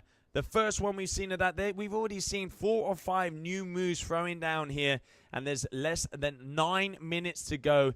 I reckon at the moment it is looking like Principe is probably in the lead, Casati is in second, and Timo would be in third, but there's so much more time. Oh, back loop, S loop, adding a little grab with some style there, Casati. Yeah, amazing. I told you guys we're going to see new tricks landed on competition. They're going to be called as innovation, but we knew them that they were going to happen in this event as all the younger riders are pulling new weapons every day. Oh, they have an arsenal of weapons. They've gone from simple bullets to lasers. I'm telling you. These guys are throwing down. Okay, Timo going up. Going for a simple out loop, letting go to the bar. He wasn't too happy with what he was going for that one. He is going to have to step it up if he wants to have a chance of taking out one of these two. Lorenzo Casati and Andrea Principi, two very good friends on and off the water. And they know what it is to be battling out towards them. Let's have a look at that white kite of Principi as it looks like he turned around first to be able to go for a big jump. Is he going to be aiming towards the kicker? It does look like he is. Yes, he is. Goes up. There we have S-Loop with trying the board off S-Loop but going down. And here we can see Casati seen him go off of that one. He's got a good kicker. Up he goes, however. Oh, lofty old school style. Si, senor. Amazing, amazing. The level is incredible. I cannot believe it. Call Hawaii. Every time we are here, it's pushing the limits. It's I don't know I don't have words to explain what we are living here. Every competition is different, and this one is the level is so high.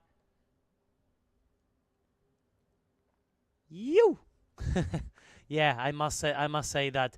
I know you don't like it, Joe, but it deserves this this final. Yeah, and just getting a little sneakeroo, peekaroo here of the results. And it is Principe and Casati who, I won't say who's first, but it is one of those two riders who are in first position as we stand. But we are just coming up on a little bit less than halfway through. And man, have we seen some action out there on the water. Here we can see Principe with the green and the whites. Ivo making his way towards one. There he goes up. Okay, going. It is pretty much an S-loop and a double kite loop off out there at the moment. These guys make it look too easy, but I'm going to put in one request. I want you boys to go higher. Oh, yeah. But that was interesting. An S-loop with the board off.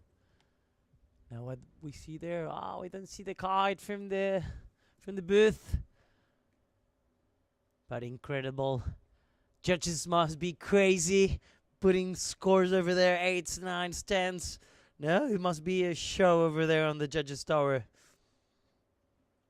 Oh, man, both of these guys are sending it. It is so good to see how the sport is advancing. The level is ridiculous. It now all comes down to double kite loops with rotations, with board offs. And let's not forget, it is 45 knot plus winds out there. These guys are throwing this down on 7s, 8s, and 6-meter kites. I mean, it blows my mind what they can do. I mean, we can see how far the equipment has developed and how far the riders have developed. And that man there, Andrea Principi, together with Lorenzo Casati, and we can see out there, Timo, all three of these guys from the finals are not leaving anything in the town. It is full throttle to the metal, full pedal to the metal, and full throttle. Like bats out of hell over here for the Cold Hawaii Games final. And, Rodeo S-Loop. Rodeo S-Loop. Very nice there from Lorenzo Casati. This is what I love to see. They are having fun out there. And all of these guys are starting to enjoy it because, wow, they are putting on one of the best extreme kiteboarding shows we have seen to date. We see another S-loop border from Principi, but unfortunately Casati could not land it the last trick, so it's going to be a crash. Yeah, adding a little bit of the old strapless style into that one. Ayrton, I hope you saw that S-loop Rodeo. That's another one maybe for your trick book, mate. That was a strapless style, yeah. Outstanding performance, I must repeat it. Incredible, guys. Good job. Big applause even to the brands that they developed this high-level products that made this sport grow into the level that it is today. Yeah, I think it'd be incredible. We had recently in Tarifa where we had the award ceremony with the GK. We had guys like Mark Shin. Mark Shin, 2 times world champion. He was the board-off master with guys together like Adam Koch and, you know, some of the Maui crew. To see them performing the technical board-off moves mid-kite loop, upside down, he was saying it is mind-blowing how far this sport has advanced. And now to see some of the younger guys throwing down like they are here, it is incredible. And wow, these three athletes well deserve to be in the final here of the Cold Hawaii. And let's see who is going to come out on top of the podium with the crown here down in Denmark. Yes, less than 3 minutes and a half to finish this final grand finale from the Cold Hawaii Big Air 2022 Games presented by North. And the winner is going to get a ticket to fly to South Africa and access to the main event of the Red Bull King of the Air lately this year. So, yeah, we're about to see who's going to be the champion. Yes, we are. Yes, we are, Havel. And getting a little insight. I'm not going to give it away, but I'm going to say it. There is less than a point difference. Less than a point difference in between first and second position. It is so close out there. These riders are throwing down like no tomorrow. This is the final. This is when you got to do it. This is how it is. And there we can see Lorenzo Casati in the red and making his way towards a big kicker. He does. Goes up. Looked like he was maybe going to try and go for that back loop, S-loop that we saw from before, but not quite getting the height that he needed as we enter the final 2.5 minutes down here in Denmark, ladies and gentlemen. Watch out, as I reckon we might see some big closing moves as there's less than a point difference in between first and second position of this final. Incredible conditions. Still, the wind is improving every time, eh? So, yeah. As we wanted, less than 2 minutes to see. Well, we're not going to see it in 2 minutes. We're going to know it in the podium after this grand finale. Oh my God, double loop from Principi. Unbelievable. Unbelievable. This kid, it's killing it. Killing it, but yeah, highly. With a high level. Yeah, it is insane to see. We're having a look outside the window as well, trying to get all the info for you guys in here. But Principi, like you say, Harold, has been absolutely destroying the water so far. But, like I said, less than the point in between him and the runner-up. Who is it going to be? Because there has now been another change on the competition leaderboard. I reckon it is going to come down to the end because Timo is coming back. Watch out. We are not going to know who is going to be the winner. Who is it going to be? Who's going to be crowned as we approach the final minute of this heat?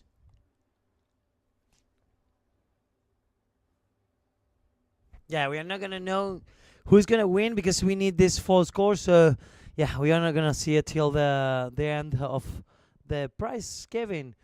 But, yeah, we're seeing a big battle here. High amount of tricks. High scores as well. So, it's going to be really tight. And, yeah, we don't know who's going to win for sure. Super tight. Yeah, I've asked the judges to bring the scores down on a piece of paper when they make their way so I can make sure that I shout as loud as possible to see who that winner is. Oh, kite loop double. Woo-hoo-hoo-hoo. Car double kite loop board off. Oh, both of these guys going in and saying hi to the fishes. I know what we have for dinner. It is definitely fish out there because at the moment, there it is, ladies and gentlemen. That is the final, the grand final here of the Cold Hawaii Games. What an incredible and amazing action we have had out there, Havel, and we have seen some of the best kiteboarding to date. Red flag. We just saw it. It has finished the grand finale. We don't know the scores. We don't know who's going to win. We don't know because we don't have the scores here. But, man, what a high amount of tricks and high scores. We just saw an incredible performance. I cannot believe it. Once again, Call Hawaii Games brought history. Oh, absolutely. We've had 45 knots wins again. The guys were out there on 6 meters to 7 meter kites as it came through. We just saw the final out there with Timo Borschema, Lorenzo Casati, and Andrea Principi, where we will be changing over as we will be going live on the Instagram page of the Cold Hawaii Games, where we will see that prize giving ceremony. Due to the connection, we can't make it down to the beach, so make sure to check it over, because I trust you. I am going to be shouting like no tomorrow to see who that winner is. On behalf of us here in the stream, of Joe and of Havel, we want to say a big thank you to everybody for watching, and a big thank you for the crew of the Cold Hawaii Games, and also to North, who has been powering this event. What an event, Havel. One more time, there's been 40 plus knots, the best extreme kiteboarding down here in Denmark. Great job, Joe. Thanks a lot. And thank you very much one more time, everybody, for tuning in. And we will see you bright and early next year, as there will be yet again another Cold Hawaii Games coming your way.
Serious forecast. Please be careful.